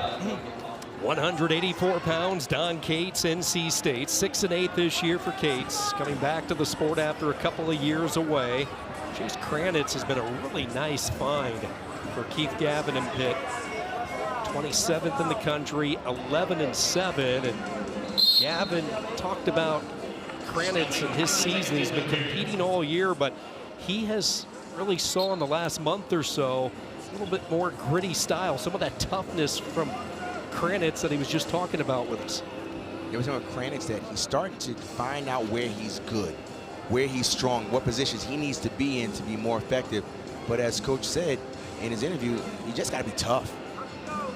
Big shoes to fill for Chase Kranitz. Pitt fans were entertained thoroughly by the style of Reese Heller. It was a scrambling style, frantic chaos, if you will, but boy, was it a lot of fun, and he was good at it. You just have to wait until the situation finished before you talked about Heller. He was exciting. Second year at Pitt for Kranitz, who started his career in the MAC, spent a couple of years with Buffalo. He was the bowl starter at 165 pounds his freshman year. Then he bumped up to this weight class, his second stint at Buffalo, and placed as high as 3rd in the MAC championships. You know, you look at who he's wrestling around with in the room as well. You have Augustine, you have Stout. Last year, he spent a full year with Reese Heller. He's had some really good training partners to really lead him to this moment to be the guy for the Panthers at 184. He's got 2 Stouts. Yeah, that's right. Luke is, after finishing his education at Princeton, he's here getting his MBA at Pitt and helping out the Pitt wrestling.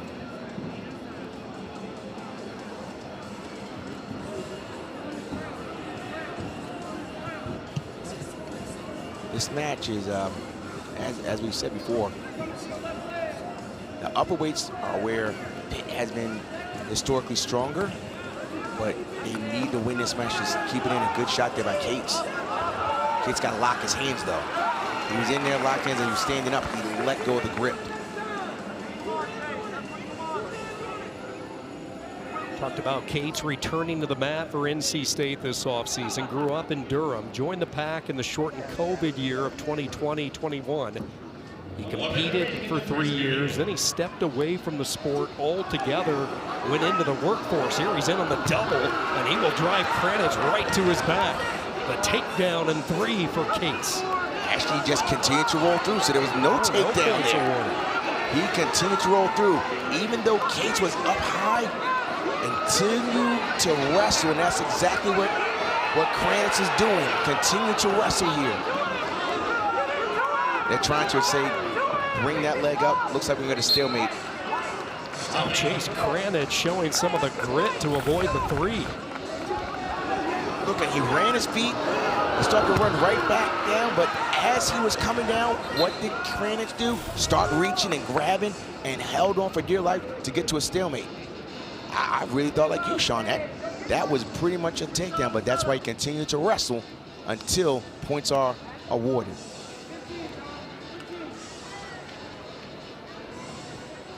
Both wrestlers after the last flurry. Cates comes right back at him. Reshot here by Kranitz, and he finishes. This time it is 3 for Chase Kranitz. Unanswered points toward the end of the period. Huge in a tight match like this one. And in the period, watch the reshot. Down, 1 leg. Now I'm gonna go for 2 legs. 3 seconds left, gets the takedown, 3-0. He just moved across the body. It's so surprising, but that's how wrestling is. Cates had a similar situation, couldn't get to the takedown, and Kranitz gets the takedown, 3-0 Pitt. Ability to finish. Kranitz too quick underneath. Jerison getting everybody into proper position. I'll tell you what, this is a must get if you're a Panther watching at home on the snowy Friday night from the Steel City. It's not mathematically out of the question if you lose, but in all essence, you need Kranitz heading into the final 2 weights tonight, because keep in mind the number 2 wrestler in the country for NC State at heavyweight is Isaac Trumbull. Wolfpack lightweights getting the job done, 25 through 49. Pitt picking up a little bit of life from Caleb Evans, and most recently the sudden victory win from Luca Augustine. And the bonus points. Surprisingly, you would have thought that NC State, as they were heavily favored in lightweights, that they would have got a bonus point somewhere, but they did not.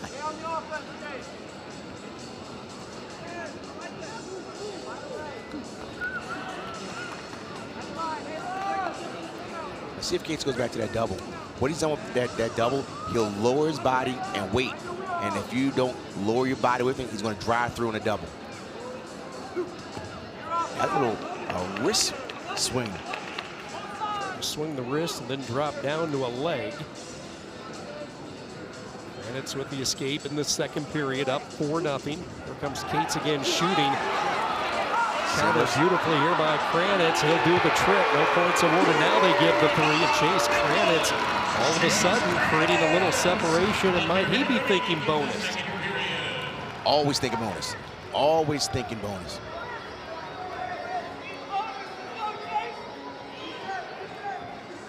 And that was off of the offensive Cates. And what's happening is that Kranitz was able to defend and then attack and then finish. He's 2 for 2 on his finishes in this match. Shot, defended, and then he went to single, right to the double, get running his feet, and then he tripped through to get the takedown. Cover legal. Yep. Slight advantage time, around 20 seconds in favor for Kranitz. Pressure forward. Kranitz again wants to end the period on top like he did in the first period. Look for a tilt. Cates gets away. Something positive to build on for Don Cates heading into the 3rd. Going to the 3rd period, more than likely Cates will take bottom. Kranitz has been in a position where he's shown that he can turn, but on his feet, he's been really good off the offense. Here's what's at stake tonight. Everybody chasing Virginia Tech. Hokies taking on Steve Garland and Virginia tonight. NC State Pitt, their only losses in conference action to the 7th-ranked Hokies out of Blacksburg. So winner of this match, winner of this duel tonight, takes a strong step forward into the number 2 spot. Pitt still has a road trip to Stanford. They'll finish up here at the Fitzgerald, the final wrestling duel in the long history of Fitzgerald against Virginia. NC State after tonight with just one conference duel remaining. That's at Duke. Keep in mind we'll have them on Friday night duels with Cornell a little bit later on this year. Sean, you said Pitt has a road trip to Stanford? The West Coast calling. He needs to call me. If it snows and we go out to Stanford, Rock, we're done. Yeah, the world is about to end if that happens. 7-2, Kranitz in control here. Long range shot that time for the redshirt junior from Irwin, PA. Well, if you're Cates, you've been really close. You've had a couple of deep shots, just unable to finish. More importantly, Kranitz knows that a takedown gets to as a bonus point decision. Remember, winning by 8 points or more becomes bonus points. What we've seen is that the offense that Kranitz has gotten is because of the shots of Cates. They're trying to encourage him to get 30 seconds. It's got to be what we call a sprint by Kranitz to try and get this bonus point. Takedown will do it. He needs the 3. Snap down, comes in on that leg. Good job there by Cates. Really good job. Sprawl action from Don Cates. He knew what was on the line. Kranitz on the hunt for the additional team point. It's going to be a tough position to score on. Kranitz trying to elevate, turn, and face, but Cates locked in on the leg. Final few moments, and it will be a Pitt win. Chase Kranitz not quite able to get the bonus point, but he secures a much-needed win. Look at the windshield wipe. He went head on the outside. Good whizzer and hip in. And that's pride there by Cates. Continue just to fight. Kranitz gets the win. More momentum going into 197 where Pitt has their All-American. Maxed out the All-American Patrick Brophy in his first year for NC State. Stout put it all together last year, the 2-time qualifier, All-American and reigning ACC champ. Getting ready for his first look at Patrick Brophy, who transferred in from the Citadel. Brophy, the redshirt sophomore. There is Max Stout in his junior season, 14-2 this year, coming off a 7th place finish at the NCAAs. First Pitt sophomore to earn All-American honors since Tyler Nauman did it back in 2010 as the 6th seed. What's the next step? You know, we've seen Max Stout progressively get better and better each season. Last year, what a story, really to put it all together. Had a strong run not only in the ACC but at nationals. As he looks to improve on the podium and win a national championship, what's that next step he needs to take? Similar to Nino Bonacorsi, the national champion here at Pitt, who used to shoot, and then he got wiser. It was like that with Stout. Stout would take that sweep single. His opponent would lead, and he would shoot and shoot and shoot. Now he's got to be more selective because people know he has a really strong sweep single, so he needs to diversify his offense. 2 straight years of NCAA appearances for Stout. 2024 made it to the round of 16, went 2-2. Last year, as we talked about, made the run to All-American round and placed 7th. Along the way, he had the monumental moment where he faced off against his brother Luke, who at the time was wrestling for Princeton. Those two met in the 2nd round at nationals. First set of brothers ever to meet at the NCAAs, and Mac on that particular night bested Luke by a score of 4-2. Now, as you talked about, Rock, Luke in the room with Mac. Stout in on the offense. And that's what Stout does. He attacks the left leg of his opponent. And Brophy's relatively young in terms of years of wrestling. So he likes to take a shot. That was more of a knee pull to his opponent's right leg. He does a sweep single. As soon as the pressure was on the hands, he got the takedown. Even though there's a roll, he'd already got his takedown. This has been a familiar formula all year for Keith Gavin. He has played this record before this year. Fall behind only to watch your upper weights deliver.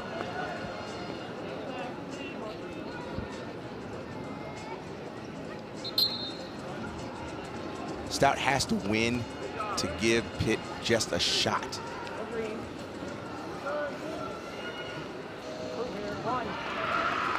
What would it be, Brophy? And we've got 1 minute remaining in the first period. Attacking again is Stout.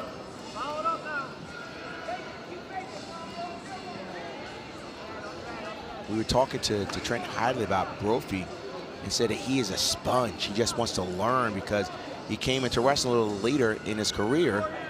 But even though he's a sponge learner, he just needs more mat time because there's some situations that he just doesn't have a good feel for. But the more you're out there and being in such a good room like NC State, you're going to get better. Yeah, Brophy did not go out for wrestling until his freshman, sophomore years in high school. Spent 2 years at the Citadel, and he learned the sport pretty quickly. He was an NCAA qualifier last year at this weight at 197 pounds. He went 1-2 at Nationals, had a win over Luke Serber, but ended up getting wiped out of the tournament by Gabe Solers and Wyatt Volker. One thing that you're seeing Brophy do, he knows that his right leg is going to be attacked by Stout. He's putting his right arm down to try and down block that. When you see him on his feet, watch him with his right leg leading. He's putting that hand down to block any attacks that Stout's going to have. Brophy dialed in. Let's see what Stout does up top. Looking for a Navy ride there. Almost had Brophy in a tough position. He's going to try and reach him over and look for back points. And then he's going to try and work his way up. Brophy's got an army crawl forward, get that right hip down. He's in a better position now. A couple of near misses by Stout. Follows it with a mat return near the edge. Sticks in the claw, and the action goes out of bounds. A couple of near misses as Stout looked for some back points. He had what's called a Navy, and he was trying to catch him towards a cradle. But good job by Brophy by trying to put that right hip down and army crawl forward. I know I said Navy and Army, but yes, he's trying to army crawl forward off that Navy. Stout grew up just about 7 miles away from where we're situated. Coming to Pitt was a lifelong dream for him. Two-time Pennsylvania State medalist, the Stout family, his father Brian. See the ride continue near the edge. Over 1:10 of riding time, and one more restart in the center with 1:08 to go in period 2. Little thing you saw Brophy do, he was holding on to the hands of Stout to try and get a sneaky stall call, but the pitcher said, I see what you're doing. He's kind of holding it tight and just making it seem like Stout wasn't doing anything, but the referee didn't fall for it.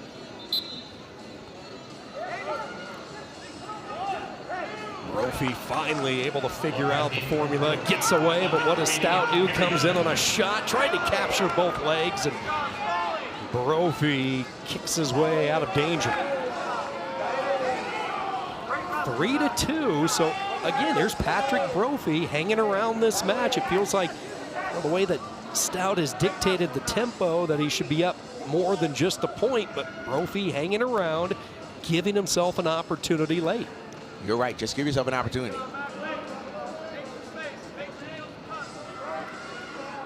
Mention the relationship Brophy has with Hidley.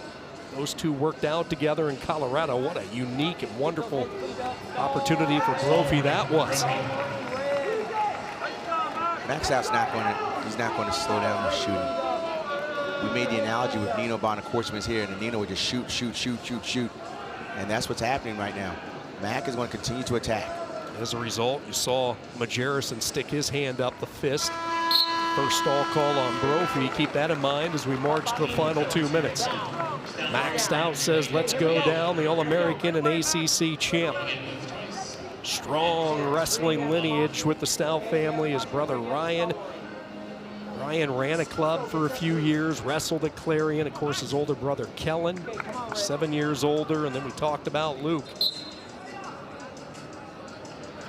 6 straight wins entering tonight. That's a quick one for Stout, who goes up 2.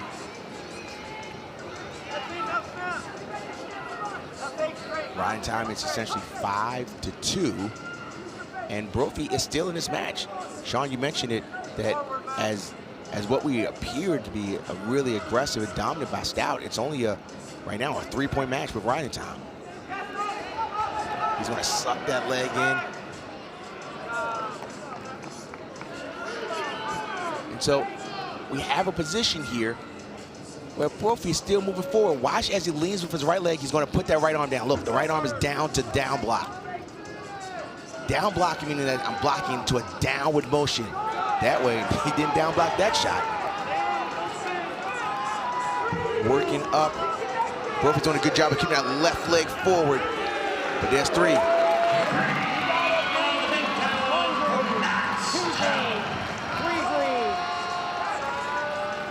So let's see what the coaching staff of Pitt is saying. They're looking at him, clapping his hands. Is he saying to let him go, keep him down? So it looks like there's some time, maybe some blood going on. The score is, with that takedown, it is 8-2.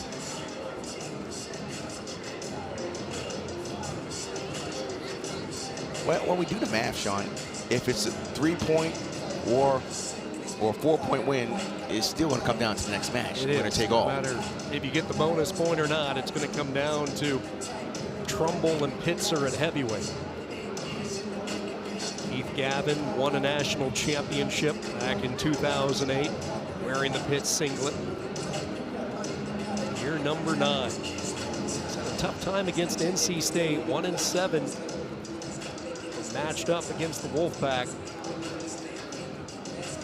But when you look at the body of work between these two, they are up at the top. Consistency throughout the years. NCAA champions. Pitt is crowned 17 of them. One of those wrestlers, Keith Gavin, NC State, 9 national champs, including last year's 25-pounder Vince Robinson. Blood gets cleaned up. Stout continues to amp it up, mounting more and more riding time, match in control, leading 7-2. This is what we want.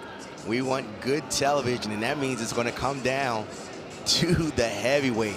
Oh, this is good stuff on a Friday night wrestling.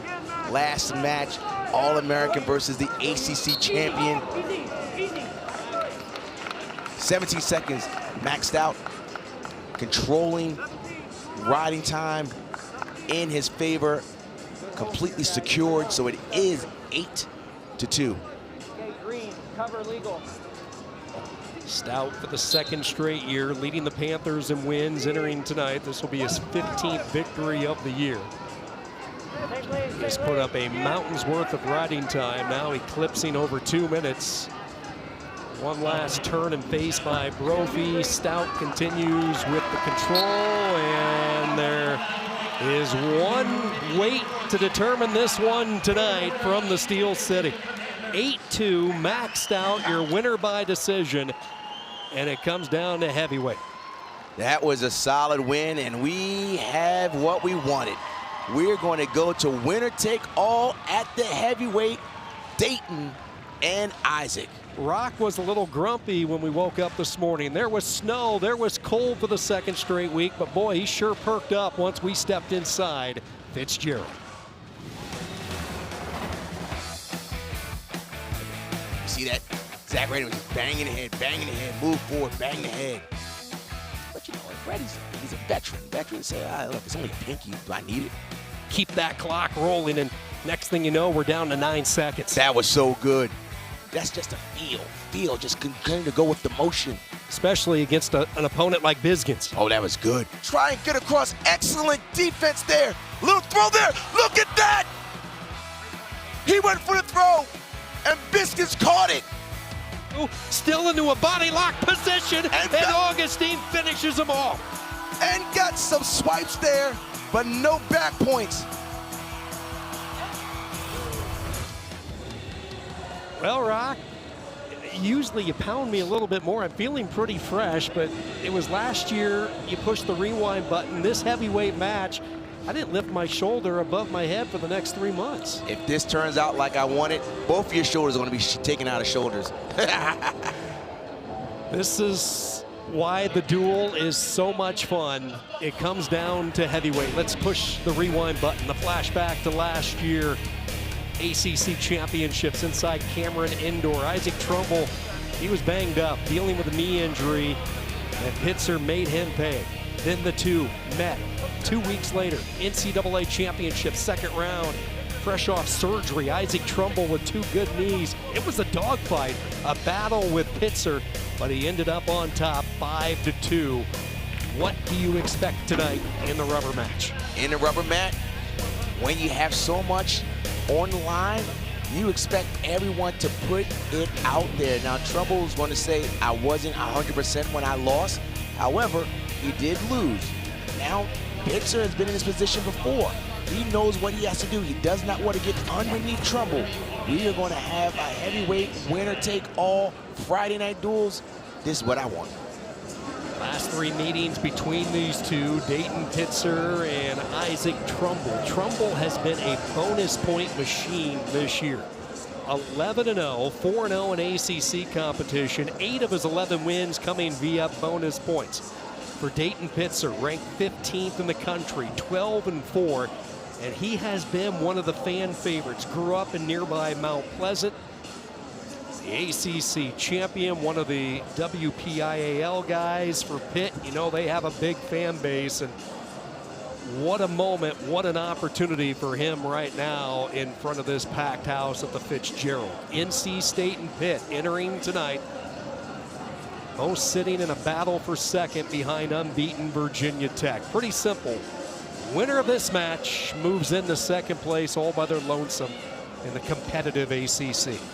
And even though Virginia Tech has been so good this year, you never know if there could be a hiccup between now and the end. So this match has implications of not just this dual meet, but potentially who could be the regular season champs in the ACC. Let's go. Like so many predicted, NC State flexed their muscle early. It has been Pitt recently. 3 straight wins, Augustine, Kranitz, and Stout. Evans really got this crowd into it with his bonus point win, which could be huge. So take a look at some of the scores across the country on this Friday night. UNC trying to get back on the winning path, 25-10. They lead it over Duke. We'll see the Tar Heels next Friday night in Blacksburg.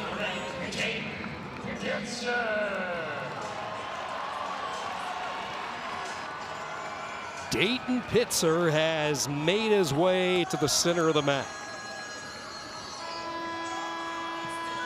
Young man who loves to hunt when he's not on the wrestling mat. Well, he is hunting tonight. Isaac Trumbull, his target. And here we go. 2 giants in the ACC to bring us home on a snowy Friday from the Steel City. Oh, I'm so ready for this. You see that there's a size difference with Trumbull, and he was a 197-pound. That's a lot of strength right there. Upper body. Good hips there by Trumbull. Good defense right there. Well, some early greetings both ways in the opening few seconds, reacquainting with one another. Mentioned Trumbull and his size. He is bigger, a lot bigger than last year. He's put on, he told us, about 10 to 15 pounds. Keep in mind, it was quite an off season for Isaac Trumbull. Late start after having ACL surgery in the off season, so he was forced into rehab throughout the summer and fall. He was cleared for pretty much full participation during the first week of the season. And it was a painful rehab. He was pretty emotional with his conversation with us a couple of weeks ago. There were times where he just could not get rid of the pain. There were some doubts creeping into his mind as far as if he would fully be able to trust the knee again. That is something that people have to get through, not just the physical element of an injury, but the mental element of the injury.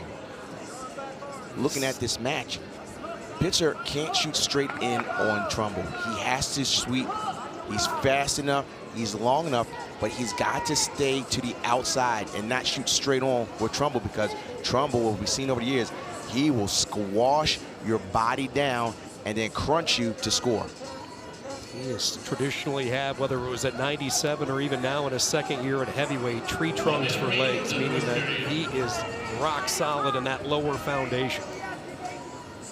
Tough to move the object they call Isaac Trumbull when you get in on those legs. One thing that has to also happen with Trumbull can shoot, but he doesn't want to extend himself, because when you have a lighter heavyweight who's very light on his feet, you can put yourself in a bad position. All the chess that's going on in this match. Look, he's holding his fingers tight.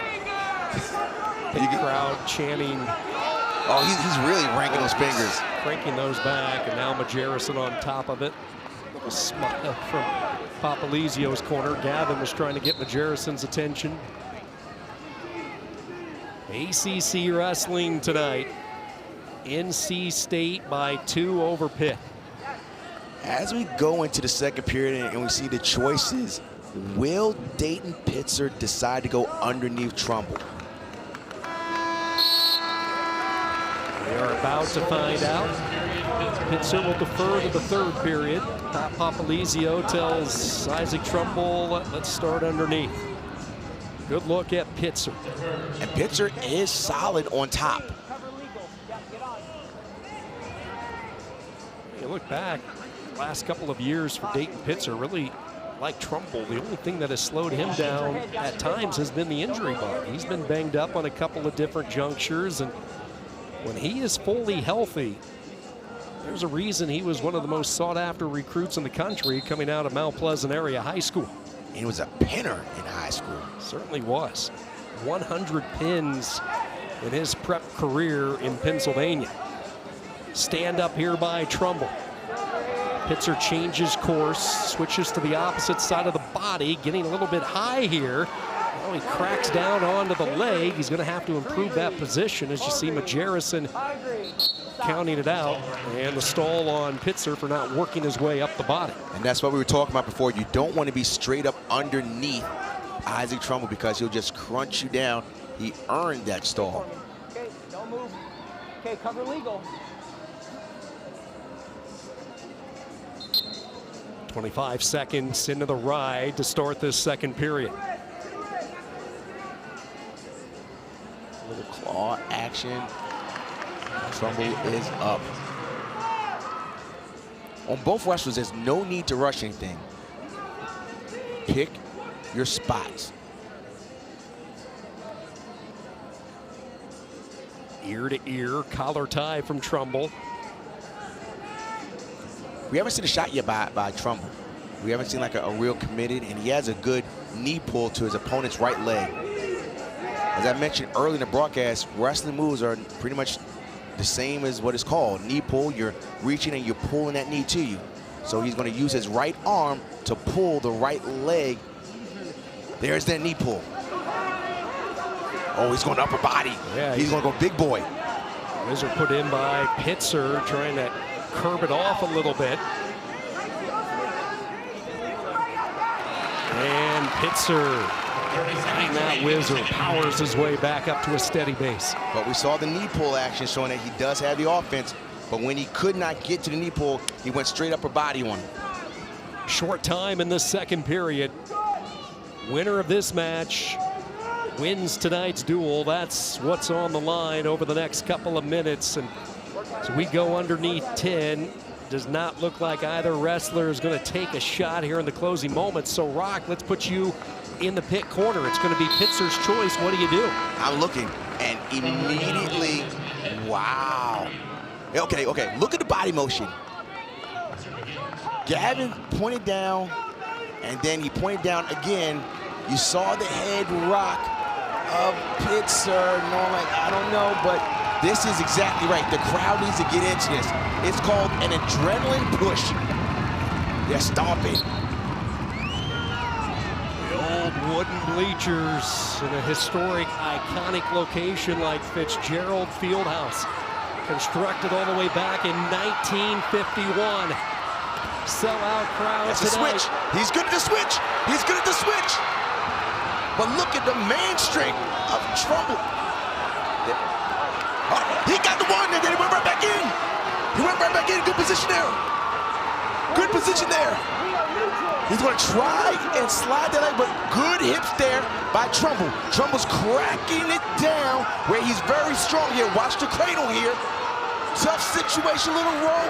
There is a takedown there by Trumbull. No panic under fire from Isaac Trumbull. Gets the 3, and now a 4-1 lead. Steep uphill climb if you're Pittsburgh and the Panthers. He does get away quickly, though. So now Pittsburgh, it's go time with 60 seconds. It is exactly go time. Push, that is a Saul. So look at this, he hits the switch, and then he works his way out, but as soon as he got the escape, he dropped down, and from there, it was Trumbull that got the takedown. We got 45 seconds left. What's Pittsburgh's go-to to pull off this takedown? Keep in mind that was his second stall call, so now trailing 5-2. He's got to continue to sweep and create angles. He needs to do something with it, because you're not going to just finish clean on Trumbull. Trumbull starting to back up, a little motion there. Let's see what happens. He's got to shoot here, just can't push. Snap down, look for an ankle pick. He was reaching down, pulling on the head. He's got to continue to go. 20 seconds. He's got to just try something. It doesn't matter, just go. Trumbull's doing a good job of being defensive. He's just doing enough to stay defensive. And that's going to be enough. He can just run backwards if he wanted to. The closer, Isaac Trumbull, in a hostile environment tonight. Two gladiators of the ACC, two of the bigger names with the duel on the line, and Trumbull delivers on the road. 5-2 the final, and NC State back in the win column after last Friday night's loss. A gritty win. Just like we said, it was a hot start by NC State, and then we saw the pendulum swing towards the upper weights of Pitt, and it came down to heavyweight. Good night of wrestling, that's what I'm talking about. 7th straight win for Papalizio and NC State. The Wolfpack 18-13, the final tonight over the Panthers, as this one lived up to all the hype all week. And you had a feeling it might come down to heavyweight if we started at 125, which it did. So this is where we came down, we hit that hard switch was Pitzer, got around, holding on was Trumbull. But look, as soon as he got that 1 point, listen, right there, he got that 1 point, and then he was working his way through. But the patience and the freestyle of Isaac Trumbull was able to cut the corner and get around to get the ceiling takedown, not just for the dual meet, but for this match.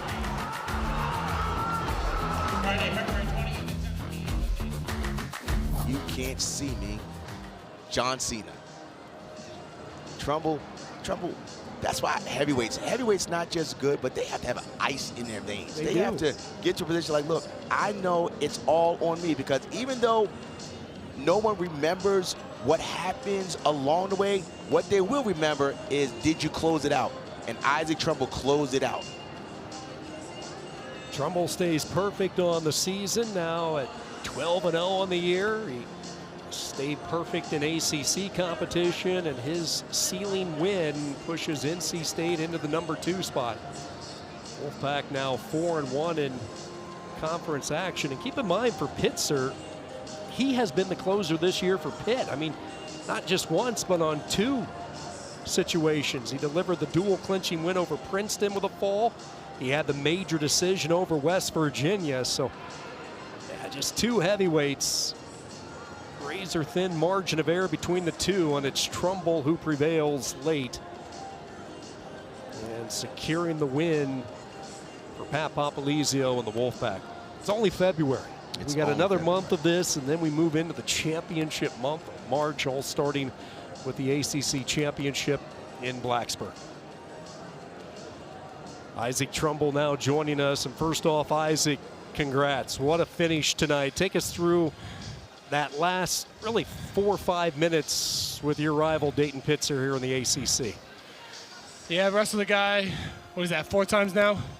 Had a tough battle at ACCs last year. Kind of took one of my favorite John Cena signature moves, the can't see me. And then wrestled him at NCAAs. Was able to hit that can't see me again. Right then, that time, got a takedown at the end or reverse or whatever it was. Can't even remember.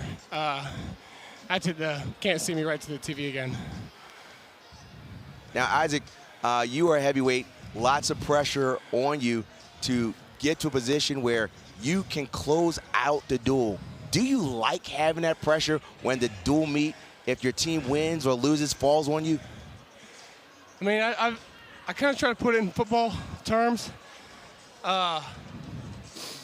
If the team gets down to the last, needs a field goal to win the game, and the kicker misses, everyone blames the kicker.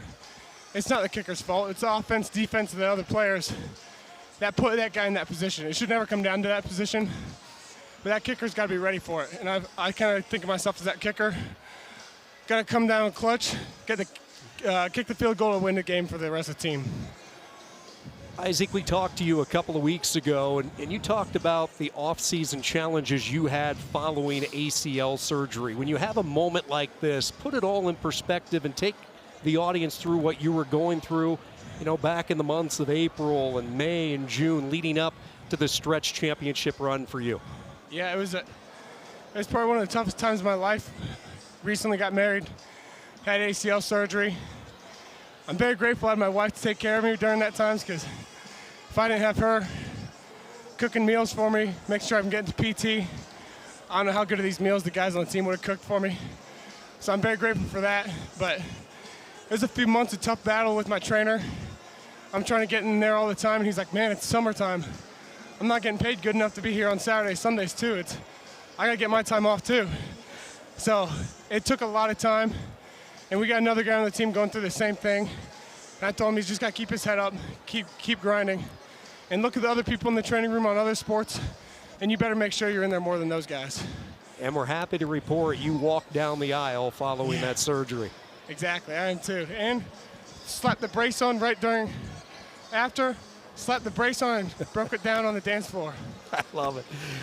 Isaac, congratulations. We'll let you enjoy this one. We will see you in a couple of weeks. Thank you. Have a good night.